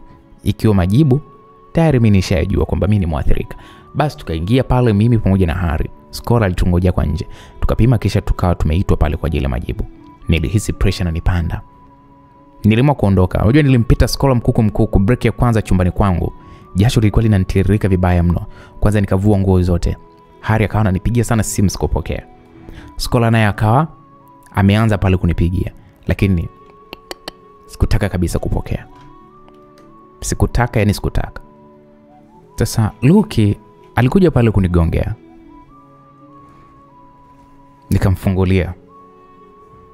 Akaniambia pacha vipi? Nikamwambia sasa. Unaumwa kwani? Nikamwambia hapana. Basi leo upo tu mchana kutwa. Hujua kuwepo sasa hivi umerudi. Umejifungia tu ndani. Nilitoka tu na Skola. Kuna mahali nilimsindikiza. Tuanze tu basi tukale. Nitakula hata baadaye. Huko nilikotoka nimeshashiba sana. Mbona kama vile uko sawa pacha? Rafiki yako Skola wajua kanitafuta na kaniuliza kama umerudi nyumbani au la. Au mmegombana huko, maana amesema wewe simu zake upokee. Maana watoto wa kike wenyewe baada ya dakika 2 mbele. Hapana. Hamna tatizo. Nilipitiwa tu na usingizi, simu zake sikuziona. Na basi alisema kwamba anakuja, labda ana jambo la muhimu sana, maana ulikuwa upokee simu zake. Poa. Kweli niliona sura ya Skora naye anakuja pale, mpaka nikajiuliza kafuata nini. Niso niache jamani, mbona kama vile wananiandama sana. Mara Skora bwana akawa amefika. Sasa pale kumkataa mbele ya pacha nikawa nashindwa, nikaingia naye chumbani. Akaniambia, shogangu, kwa nini umekimbia majibu yako sasa jamani? Nikasema sina la kukujibu Skora. Sungeniacha nipumzike kwa leo tu. Mbona kama vile nyinyi mpendi amani ya moyo wangu? Hilo sio la kukuacha upumzike. Nimeona tu nije nikuletee majibu yako. Kweli akawa ametoa pale karatasi ya majibu. Nikamwambia Skora, sihitaji. Yaani mimi sihitaji. Ila Lulu jamani, sio unampa nafasi mtu kwanza kuongea au kukuelezea kitu. Wewe mbona unakuwa hivyo? Nikamwambia sasa unielezee kipi yani? Unielezee kipi? Skora akaniambia, unajua bado unavyoendelea mimi unaniudhi ujue. Sasa unisikilize ujue kwa nini Hari alitaka mpime. Nikamwambia Hari alitaka tupime ili ajue kwamba nimemwambukiza au la. Yaani wewe Lulu, akili yako wewe ndo akili yako imeishia hapo eti? Basi wala haiko hivyo shoga yangu. Majibu yako yanaonyesha kwamba wewe hauna virusi vya ukimwi. Yaani huna kabisa maambukizi, hata dalili za kusema kwamba labda ndo unanyemelewa kuambukizwa hakuna shoga yangu. Nikamwambia unasemaje? Ndo hivyo sasa. Hapo inatakiwa uongee na Hari akupe habari kamili. Kwa nini wewe uambie una ukimwi wakati ukimwi hauna? Nikamwambia kwa hiyo wewe unataka kusema kwamba mimi nilidanganywa au? Ukweli ndio huo. Hapo ongea na Hari akwambie vizuri na kisha ndo utawauliza familia yako. Nikamwambia bwacha utani basi. Skora kaniambia ongea kwanza na Hari basi. Mbona unakuwa uko hivyo? Nikasanga yeye nimpigie nikaongee naye sasa hivi. Twende. Kwa nilitoka pale na Skora kisha nikampigia Hari. Hari akaniambia kwamba yupo mtaani tu, ilibidi twende tukaongee naye. Nikamwambia kwanza nieleweshe. Kuna nini? Nini ambacho anakijua kwani? Hari alivyoniambia nilibaki naumia tu. Eti kumbe wazazi na ndugu walipanga mpango tu wanidanganye ili wanifanye niwe nina hofu kabisa na mahusiano ili nisije nikaribika. Yaani mpaka pachangu alikuwa ananiaktia yale majibu yake, alikuwa ni mchongo tu na yeye ndiye aliweza kumueleza Hari. Nilijiuliza hivi mimi na wazazi na ndugu aina gani mimi? Ambao wapo radhi mimi niumie, nisononeke, nikose amani ya moyo. Inafikia tu mpaka kweli jamani, hata kama ndo mtu huko utaki haribikiwe ndo umwambie kwamba eti wewe una virusi vya ukimwi, kweli hili ni sawa kweli? Yaani unajua nilijiuliza mimi na ndugu wa namna gani na watu aina gani ambao mimi wananizunguka. Unajua mpaka ilifikia stage nilikuwa sitamani tena kurudi nyumbani kabisa. Nikawa nawaza nitaenda wapi? Kwa dadangu alikuwa ni mkoa mwingine na ndio alikuwa ameolewa huko. Sijui niende nikamalizia huko likozo yangu au ni vipi? Ila nakumbuka naye ni wale. Yaani wazazi wangu walikosa hata cha kujitetea. Baada ya mimi kuweza kuwauliza, walikiri tu kwamba ukweli tulikutishia mtoto wetu ili utulie. Jamani, niliwawashia moto, nilichukia, nikasema achaneni na maisha yangu. Simlemo kuniumiza, hivyo sioni upendo wenu kwangu, zaidi tu ya maumivu. Na pale nikamwambia Hari, wazazi wangu waliamua kuweza kusuka uongo ili watu waachanishe au labda wanitoe kwenye reli ya mahusiano yetu. Naomba turudiane. Hapo sasa nilikuwa na hasira, yani mpaka maamuzi ambayo naifanya ilikuwa ni hasira tu. Hari alikubali ila akaniambia sikiliza. Sitaki urudiane na yule kijana wa shuleni kwenu. Utakuja kunipa lawama tena. Mimi hapo nikamwahidi Hari ya kwamba siwezi kurudiana naye kwa jinsi ambavyo amenifanyia na ndugu yake Dorcas. Alafu sasa Kili akanipigia eti kunitisha kwamba nimempa kakaangu Luki, kamtisha dada yake eti wala hawashtakiki. Nikamjibu waniache na maisha yangu. chochote watakachotaka kukifanya wakifanye, kwa sababu sasa hivi si nilikuwa najijua niko sawa. Kwa hata kama wakinitangazia mimi nitawaambia tu kwamba tuongozane wakanipime. Jamani, ila nilikuwa siamini lile jambo kama mimi ni mzima. Nilipima karibia mara 3 hospitali tofauti. Majibu ni yale kwamba mimi sina maambukizi ya virusi vya ukimwi. Yule teacher Priva, unajua kila siku alikuwa ananisumbuaga, anataka eti jibu. Mimi bado nilikuwa namzingua. Sasa nikaamua sasa niende shule na line yangu ya simu. Simu niliacha maana niliogopa kesi ya kukamatwa na simu. Japo kuna wanafunzi wengine walikuwa wanaendaga na simu shuleni. In case mimi nikimisi Hari, niazime tu simu kwa mtu na msalimia hivyo. Kwa likizo ilipoweza tu kuisha mimi nikarudi shule. Lakini hapo nilikuwa ninawanunia wazazi pamoja na kaka zangu. Tena pacha mwenzangu huyu Luki ndio sikutaka hata kumsikia kwa unafiki wake. Kufika shuleni tu, teacher Priva bado akawa anaendelea zile mada za kunitaka. Siku moja akaniletea simu ndogo, akaniambia kwamba atanisajilia laini na atakuwa ananichajia ile simu. Yaani nisiwe na shaka maana yeye atakuwa ananichajia na kuniletea. Nikaona huyu mwalimu huyu acha tu nimchezee game. Hii simu sasa nitaitumia kuwasiliana na mpenzi wangu Hari. Nilimwambia laini nitasajili mimi mwenyewe. Kwa hiyo hata usinisajilie. Nitaomba tu ruhusa ya kutoka hapo shuleni ya kwamba naenda hospitali. Hivyo nilimdanganya hivyo, kumbe mimi laini ninayo. Baada ya kama siku 2 nikaiweka ile laini yangu. Nikamtafuta Hari, nikamtafuta na Priva. Sasa zimpita kama wiki 2. Saa alikuwa yuko moto kweli. Ananichatisha vibaya mno. Mimi naye namjibu tu kumridhisha ili asiniletee noma. Muda huo ilikuwa ni usiku, nimelala na shangaa tu nimevamiwa. Hapo nilikuwa napigwa na Dorcas. Dorcas alikuwa ananishtumu kwamba mimi natembea na mpenzi wake ambaye ni Sir Priva, teacher Priva. Sasa wanafunzi wetu pale wakatuachanisha. Mimi nikabaki tu sina cha kufanya kwa sababu kwanza nilikuwa nimeshtukizwa. Kwa mimi ilibidi nihamishwe na kwenda kulala sehemu nyingine. Asubuhi tuliweza kuitwa na mkuu wa shule pamoja na teacher Priva. Teacher Priva aliambiwa pale kuna unatembea na wanafunzi. Mimi kwanza nilikataa kata kwamba sitembei na yule mwalimu. Tuliambiwa pale turudi darasani kungoja kwanza wazazi wetu wameshapigiwa simu ili sheria iweze kufuata mkondo wake. Na teacher Priva aliambiwa sheria haitoweza kumwacha salama. Basi Dori alianza tena timwili ya kwamba eti mimi nataka kumwambukiza ukimwi mpenzi wake. Yaani binti huyu alikuwa sijui alikuwa na matatizo, yaani alijimilikisha kabisa kwa teacher Priva. Kwa hiyo bana ndo sijui alikuwa sponsor wake pale shuleni tangu form 2, sijui ndo alikuwa anatembea naye, sijui. Na huenda pia hata simu pia ndo alikuwa anamchajia simu yake na kumpa good time pale shuleni. Ila mimi bana sikuwa na mpango wote ule zaidi tu ya kuweza kumzungusha tu, maana kwanza mimi nilikuwa naogopa kumwambia kwamba simtaki. Na niko hapo shuleni, mwisho siku anaweza kanifanyia vitu ambavyo sivyo. Anaweza akakupunguzia maxi, anaweza akakufanya uonekane mbaya. Kwa mimi nilikuwa namzungusha, lakini sasa siwezi kueleweka kwamba mimi nilikuwa namzungusha huyu sasa siko naye kwenye mahusiano.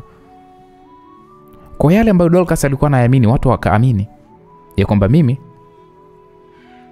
ninafanyaje na ukimwi, nataka kumsambazia huyo mpenzi wake huyo teacher nani? Teacher Priva. Ile siku nilikuwa natamani niwaaminishe hata wanipime ila haiwezekani. Kwa ikawa bongi moja la kasha pale shuleni. Nilitamani ardhi pasuke, nitumbukie, nijifiche, maana nilianza upya kwa laumu wazazi wangu yote ambayo wamenifanyia, maana haya sasa wameyataka wao. Wazazi wetu walikuja pale na tukasomewa pale kesi yetu, kisha tukapewa pale suspension. Yani suspension unapewa adhabu ya kuitumikia uendi shuleni kama ni siku 90, siku 60 au mwezi mmoja. Kwa tukarudi nyumbani na wazazi. Na teacher Priva pale akasimamishwa kazi. Yule mwanafunzi Kidu alinitafutaga. Nilemoni pokea simu yake nijua anataka kuniambia nini. Akaniambia, Lulu, unaona sasa unataka kunipanda kichwani wewe. Nikamwambia kwa nini? Hujui ulichokifanya? Mimi nilishaamua sikutaki na sikupendi mwanamke wangu mwingine mrembo niko naye, sio mbovu na wala hana sumu mwilini mwake kama wewe. Hivyo ulitakiwa ukae mbali na mimi na chochote kinachonihusu. Nikamwambia, kwani mimi lini nimekufuatilia? Kwani hujui ulichokifanya kwa Dorcas na unafahamu ni nani kwangu Dorcas? Kilichokufanya ujitongozeshe kwa teacher Priva ni nini kama sio malaya ni nini? Mpenzi tena nimejitongozesha kwa teacher Priva. Na lini mimi najua kwamba huyu ni mpenzi wa dadako? Pia tusiende mbali sana. Mimi wala hata sikuwa na shida naye huyo teacher. Kwa sababu kwanza mimi yule sio vitu vyangu, sio type zangu. Ni type za dada yako. Una type gani wewe zamana wewe mshamba tu? Kwanza sijui hata ni kwa nini nilikupenda. Kwanza nikacheka nikamwambia hata wewe sio type zangu. Nilikuwa ni tu huruma na kulialia kwako kule kulikuwa ni kero. niseme tu kwamba wewe ndo mwanga mpaka kanifanya mimi niweze kukukubalia wewe kwa huruma. Hebu mniache kwa sasa. Nina raha zangu nyingi tu, sihitaji kero zenu, sihitaji stress zenu. Sasa una nini wewe fala tu wewe? Huna soko wewe hapa mjini. Shuleni kote unajua kabisa wewe ni mwathirika tu. Huna pa kujificha. Nikamwambia sasa nani nikakwambia mimi nina shida ya mtu hapo shuleni? Nina mtu wangu bana, hebu nipishe bwana mimi. Mtu au mnakaribia kufa wewe na mwenza wako huyo. Nikamwambia wewe vile utakavyoamua kuwaita, yani vyovyote vile ni sawa tu. Nikamkatia simu pale, nikamtia na block. Nikamblock na yule dada yake mwenye Dorcas. Sitaki mazoea. Unajua Hari aliniuliza kwa nini nimerudi nyumbani. Mimi nikamdanganya bwana, mimi nimepigana huko na mwenzangu. Tulipishana tu maneno. Hapo Hari sikumwambia kwamba kisa ni mwalimu, kisa ni mapenzi. Asija kashindwa kunielewa, ikawa ni jambo jingine bure. Akaniambia pole, ila acha ukorofi. Kwani mtu akikuchokoza wewe kaa tu kimya. Wewe ukikaa kimya utapungukiwa nini? Basi nikamwomba pale msamaha Hari. Sasa teacher Priva si akanitafutaga jamani. Tena hapo niko mbele ya Hari, nilisita kupokea, ila nikasema hii ndo sababu sasa ya kumkataa nikome. Nikapokea. Habari Lulu, tunaweza tukanana tuongee. Nikamwambia hapana, sina chochote kile cha kuongea na wewe. Naomba uniache na maisha yangu. Ulijifanya unanipenda lakini kumbe unatembea na rafiki yangu, na kibaya zaidi naonekana mimi ndo nimefanya makusudi. Naomba tu uniache na maisha yangu. Nisamee Lulu, mimi ndo nayeamua nataka kuwa na nani. Namchukia sana yule binti, maana kaniharibia sana kazi. Hivyo sitaki tena hata kumsikia. Pia sikiliza bana, mimi na jambo nataka kukuambia. Dorcas kaibua maneno ya kwamba eti wewe umeathirika pale shuleni. Mimi najua unaumia sana kwa maneno hayo. Hivyo naomba basi tuendelee na haya mahusiano. Yeye mimi simtaki kabisa, na kitu kingine mimi pia ni muathirika hivyo. Kwa hiyo hakutokuwa na shida yoyote, sote tutakuwa wamoja tu. Unajua mpaka nilitetemeka. Sikujua simu yangu saa ngapi ilinipokonyoka mkononi. Nilihisi tumbo linanikata, nilikimbilia mpaka kwanza toilet. Mama kumbe mwalimu ni muuaji. Maskini Dorcas, sidhani kama yuko salama. Vile alivyokuwa ananinyari mimi, wakati hii dunia hujafa hujaumbika. Kwanza nilimtia block sub Priva. Nikawa namuonea mno, yani unajua ile huruma iliniingia kwa Dorcas. Sasa nikawa nimetulia tu mimi mwenyewe, wazazi na kaka hawakuepo. Nikasikia mtu pale anagonga gate. Nikaamua sasa nikamfungulia. Nakuta hapa na Dorcas. Nilisimama tu namwangalia. Alikuwa ananiangalia kwa dharau. Nikawaza sijui nimwambie alichoniambia teacher Priva au nimkaushie na hizi dharau zake. Mimi nikamwambia wewe binti unataka nini? Ilibidi nimuulize, maana nimeona tu amesimama pasipo kuongea kitu chochote. Nataka ukae mbali na mpenzi wangu. Nikamwambia yupi? Huyu teacher Priva au? Mbona mimi sitoki naye kabisa, na wala hata sikuwa na wazo nakuwa na wazo hilo. Unajuta ufahamu nimeona upuuzi wote mlikuwa mnachati, mimi sio kichaa. Nikamwambia umeona wapi? Kwenye simu yake nilimpokonya. Nikamwambia okay sawa. Nimeachana naye, nimemtia na block kabisa rafiki yangu. Pia samahani kwa kuingilia mapenzi yenu, ila tu naomba nikuulize swali. Mimi nilikukosea nini? Maana umenisakama tena sana. Hivi ulitaka kutembea na kakaangu. Nikaamua kukuepusha, maana ilihisi unaweza kukutwa na kitu kibaya. Baadaye ungelikuja kunilaumu usikukwambia ukweli, au kukuepusha huko ndo unaonekana mimi mbaya. Lakini wewe hapo ndo kaanzisha chuki zako kwangu. Ukanigombanisha na akili, ukaona itosha ukaendelea kuniharibia furaha zangu. Yote mimi nimechukulia ni sehemu tu ya maisha. Leo hii umesambaza habari zangu shuleni, lakini mimi siwezi jali hilo, maana ni mapito tu. Mbona kwenye hayo matukio hujamweka teacher Priva? Nikaambia kwanza Dori, sasa nimweke mimi na nusu nini? Mweke tu wewe. Ila nikikuuliza ambayo umenitendea mimi, ukanifanyia yote hayo, mimi nikikutendea wewe utajisikiaje? Mimi sitaki kujua. Nikamwambia okay sawa. Hivi teacher Priva tangu mmeanza naye mahusiano mlikuwa mmepima afya zenu? Labda mlivyokuwa mnakutana mlikuwa mnatumia kinga? Kama mlikuwa hamtumii, basi inabidi ukajicheki afya yako, maana magonjwa ni mengi shogangu. Kwa hiyo mama kumwambukiza makusudi, si ndio? Jamani, wewe ulikagua simu yake? Hujaona vile alikuwa anataka tupange kufanya? Hujaona? Na hatujafanya bado. So unavyoniambia nikapima una maana gani? Nikamwambia kwani kumshauri mtu kupima afya ni tatizo? Nikome mimi, nikome. Tena unikome, nimekuja kukupa taarifa tu. Ikitokea teacher Priva ameachana na mimi na nakwambiaje? Jiandae mziki wangu wa shuleni. Wewe mimi unijui. Nikamwambia okay sawa Dori. Sasa muda ule Hari akawa amekuja. Akaniambia vipi, mbona mmesimama geteni?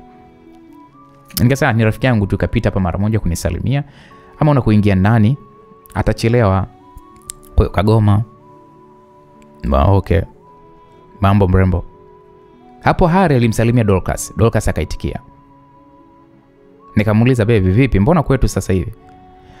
Si nimejua kwamba kwenu hawapo, that's why nimeamua kuja kwa sababu nimekumiss. Nimemiss kukuona. Sawa, karibu basi ndani.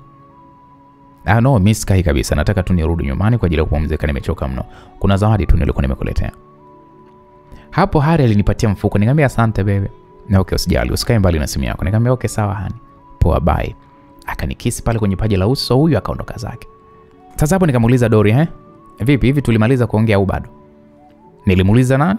Dorcas, ila hakunijibu chochote, alisonya tu kisha huyu akaondoka. Mimi nilimsindikiza tu na kicheko kisha huyo nikaenda zangu ndani. Jamani, nilikuwa natamani sijui nifanyaje ili nimtie pressure Dorcas.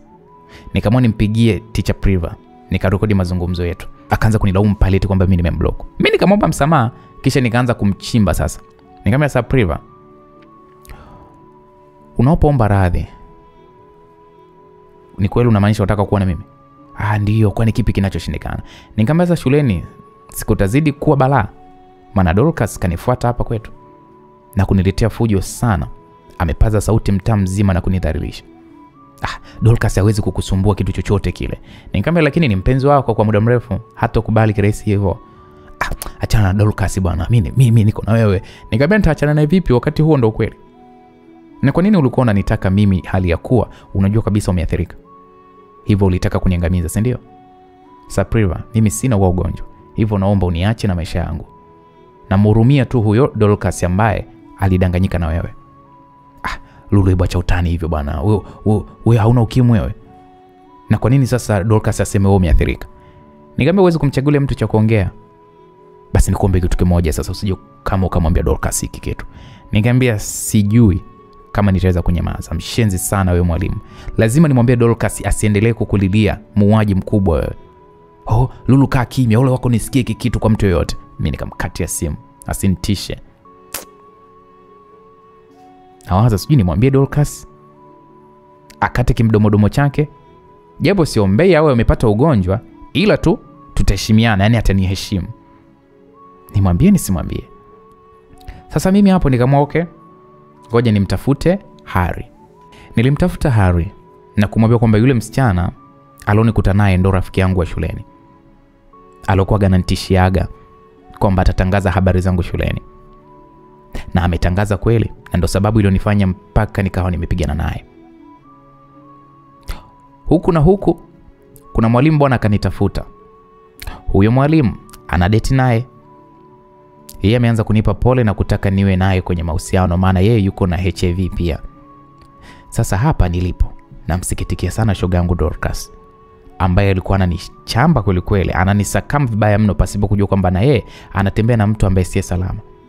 Sasa Hari, hapa nipo nawaza nimwambie au nisimwambie? Lulu, napata alikuja kufuata nini pale kwenu? Ni ugomvi tu ulikuwa umemleta.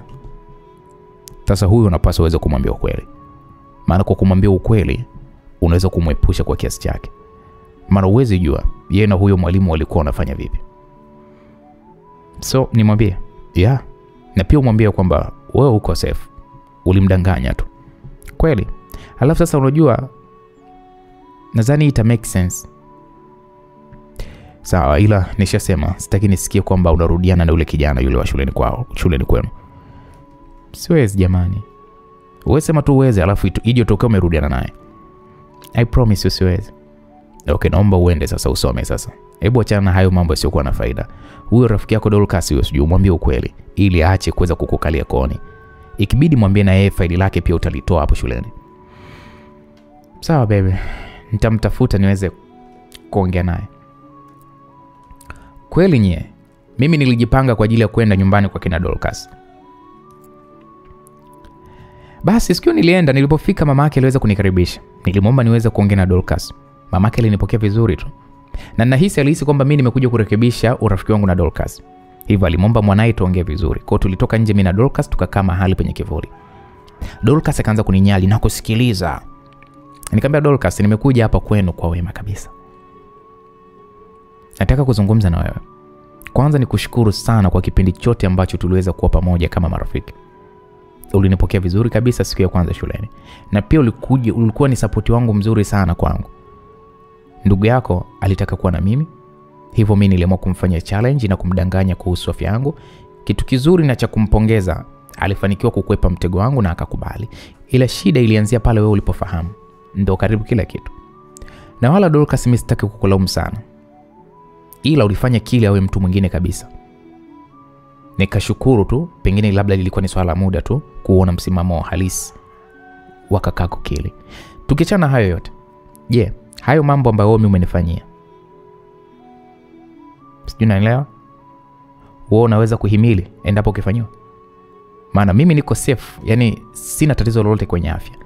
Sina tatizo hilo ambalo wewe unalijua na umeshanitangazia shuleni. Sasa kula chuma iko.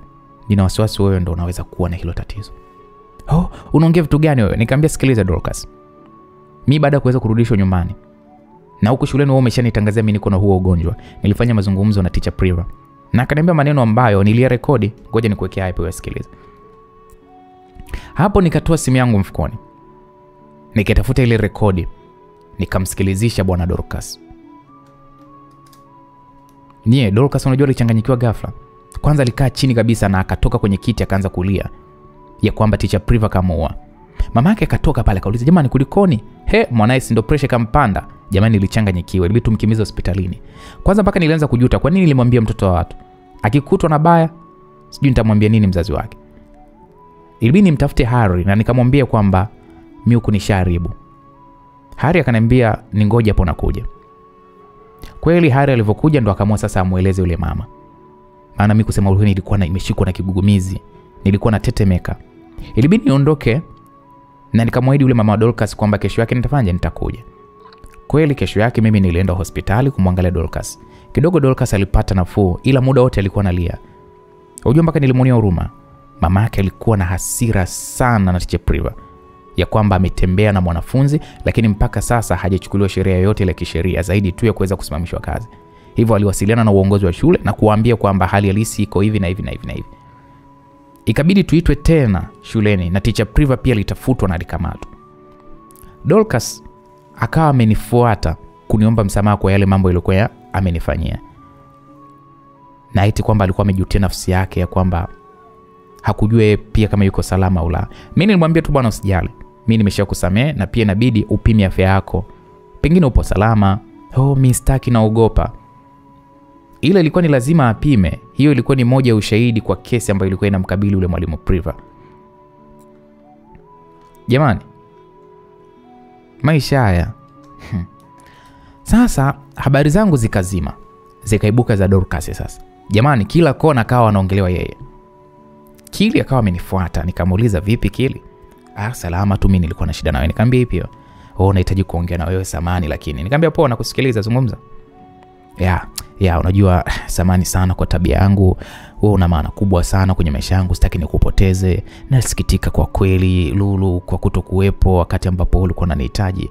Naomba radhi kwa mambo mabaya ambayo mimi niliyasema. Mimi najuta matendo yangu, maumivu nilokusababishia. Samani Lulu, unajua moyo wangu mimi unauma nikijua nilikusababishia maumivu. Samani, nitafanya vizuri zaidi. Unajua wewe msichana wangu mzuri. Samani kwa kuvunja uaminifu kwako. Mimi nitafanya bidii kujenga tena mahusiano. Naomba uniamini kila kitu kwangu mimi. Mimi sikuwahi kukusudia kufanya wewe ulie. Unajua tafadhali nisamehe mpenzi wangu, samahani kwa maumivu ambayo nimekusababishia. I'm sorry. Jamani, kile aliomba msamaha, nikamwambia wewe kwanza nikutoe tu wasiwasi. Kiukweli kabisa mimi nimeshasamehe muda mrefu sana. Wewe kuwa tuna amani kabisa. Sina kinyongo yoyote ile kati yako wewe na ndugu yako Dorcas. Na ndio maana mimi nimekuwa mpole wakati wote. Hata wakati ambao Dorcas alikuwa yuko juu na kuhisi yuko sawa, mimi nilikuwa mpole. Ila kwa upande wa mahusiano Kili utaniwia radhi. Siwezi tena. Maana hujaonyesha msimamo wako kama mwanaume katika matatizo yangu. Hivyo hata huko mbeleni pia tunaweza tukakosana na tukapoteana pia ikaja ikatokea changamoto nyingine. Lulu, kiukweli mimi siwezi kuona kama umenisamehe. Eti unasema kwamba eti hatuwezi kuwa wote. Mimi naona kama vile hujanisamehe. Kumbuka mimi nakupenda sana Lulu. Mimi nilipitiwa tu. Mimi nakuahidi siwezi tena kukufanyia kitu kama kile. Nikamwambia Kili, kumbuka kile kitu ulikubali kwa hiari yako na mimi nilikugomea sana, lakini wewe uliniahidi kwamba uliniahidi nini? Na mwisho siku ukaja kufanya nini? Ulifanya kinyume na makubaliano yetu. Ulikuwa na njia nzuri ya kunielewesha ya kwamba huwezi tena kuendelea na mimi kwenye mahusiano, lakini ulichagua njia gani ya kuniumiza? Uliona kabisa ndugu yako ananishutumu vingi tu, lakini ukunitetea, haukuwa upande wangu. Ulikuwa unaenjoy haswa. Siwezi tena baba. Hapo nilimwaga nikaondoka. Sasa bana, ile kesi ya Priva iliendelea. Mimi nilitoa ushahidi nilionao na Dorcas alipimwa na kugundulika ya kwamba alikuwa na maambukizi ya virusi vya ukimwi. Maskini ya Mungu. Mpaka niliingiwa na imani Nilimwonea huruma, ila sikuwa cha kumsaidia. Alipoteza focus kabisa za masomo, na wakati tulikuwa tunajiandaa na mitihani ya kumaliza ile level, yani muda wote alikuwa kama vile amechanganyikiwa. Sasa siku moja bwana Dorcas alisimama darasani, mbele ya darasa, akawa anasema kwamba anaomba tumsikilize. Basi wote pale tukapiga kimya tunamsikiliza yeye. Dorcas akaanza, jamani wanafunzi wenzangu, mimi nataka kuongea machache. Kwanza naomba nichukue nafasi hii kumwomba msamaha rafiki yangu Lulu. Hakuwa amenikosea, ila kuna vitu vilisababisha nijenge chuki naye. Nilimuumiza sana maskini, lakini leo hii fimbo niliyokuwa namchapia yeye ndo imenichapa na mimi. Leo na uhisi ule uchungu ambao alikuwa anaupitia. Naomba nisamee sana, huenda tusionane tena, na nahitaji tu anisamee nipate amani. Pia ni washauri wenzangu ambao bado mko na afya nzuri, mjitahidini sana kujilinda na msikae mkamwamini mtu kirahisi tu. Tuache tamaa ili tuweze kufikia malengo yetu. Kiukweli niliona najisikia vibaya. Nilienda pale mbele nikamshika mkono, nikamwambia asijali, mimi nishamsamea na asiweke hayo mawazo sana. Basi darasa zima pale wakawa anampa ushauri ya kwamba kile kilichokuwa kimetokea ni mitihani tu ya dunia, aangalia mbele, yale nyuma yameshapita. Tulifanya pale mitihani na kurejea majumbani kwetu. Hari aliniambia kwa wakati huo ni vizuri tukapeleka mahusiano yetu katika hatua nyingine, hivyo inabidi fanya nichumbie. Nikasema nakataaje jamani, naomba tuwe haraka. Alinipeleka kwa wazazi wake, alinitambulisha. Mamake akasema eti mbona kipindi kile tulikataa. Hari akajibu kwamba haukuwa tu wakati sahihi. Basi kwao kwa kina Hari wakasema hamna shaka, wapo tayari kuja kujitambulisha kwetu. Mimi nilichumbiwa na kuwa mchumba wa mtu. Then nikapata pale nafasi ya kuweza kujiunga na chuo. Tena wakati huo tukawa mimi, pacha wangu, rafiki yangu Skola pamoja na Kili chuo kimoja. Dorcas hakuweza kufaulu kuingia kwa sababu ya vile vitu ambavyo alikuwa anakumbana navyo vilimfanya afanye vibaya kwenye mitihani. Kili akawa anaendelea tu kunifuatafuata. Nikamwambia wewe, mimi mchumba wa mtu. Kwa sasa naomba uniache. Ya iliyopita sahau. Basi Kili aliniomba tu niwe karibu na Dorcas, maana alikuwa ni kama mtu vile aliyejikatia tamaa. Alikuwa amechanganyikiwa. Afya yake ilianza kuporomoka kutokana na mawazo na hofu. Basi mimi nilijitolea sasa kumfariji. Nilimfanya aone kama kila kitu kiko sawa. Alikubali mpaka na kuanza kutumia dozi. Na afya yake ilianza kuwa nzuri. Teacher Priva bana alihukumiwa kwa makosa yake. Akawa amekosa kazi na familia yake pia nayo alikuwa ameiacha katika wakati mgumu mno kwa tamaa zake za kijinga. Mimi baada ya kumaliza chuo, nikafunga ndoa pale na mchumba wangu Hari. Pacha yangu naye alimuoa wifi yangu aliyokuwa anatorokaga kwao, Eliza. Haya. Bana, mpaka kufika hapo bidada Lulu anakuwa ametutamatishia mzigo mtamu kabisa wa kuitwa Miss Lulu. Mzigo kutoka kwa mwanadada Kitty Fefe. Mimi naitwa Uncle J na hii ni Uncle J Simulizi. Asante sana kwa timu yako bwana, tukutane wakati mwingine kwenye vigongo vingine.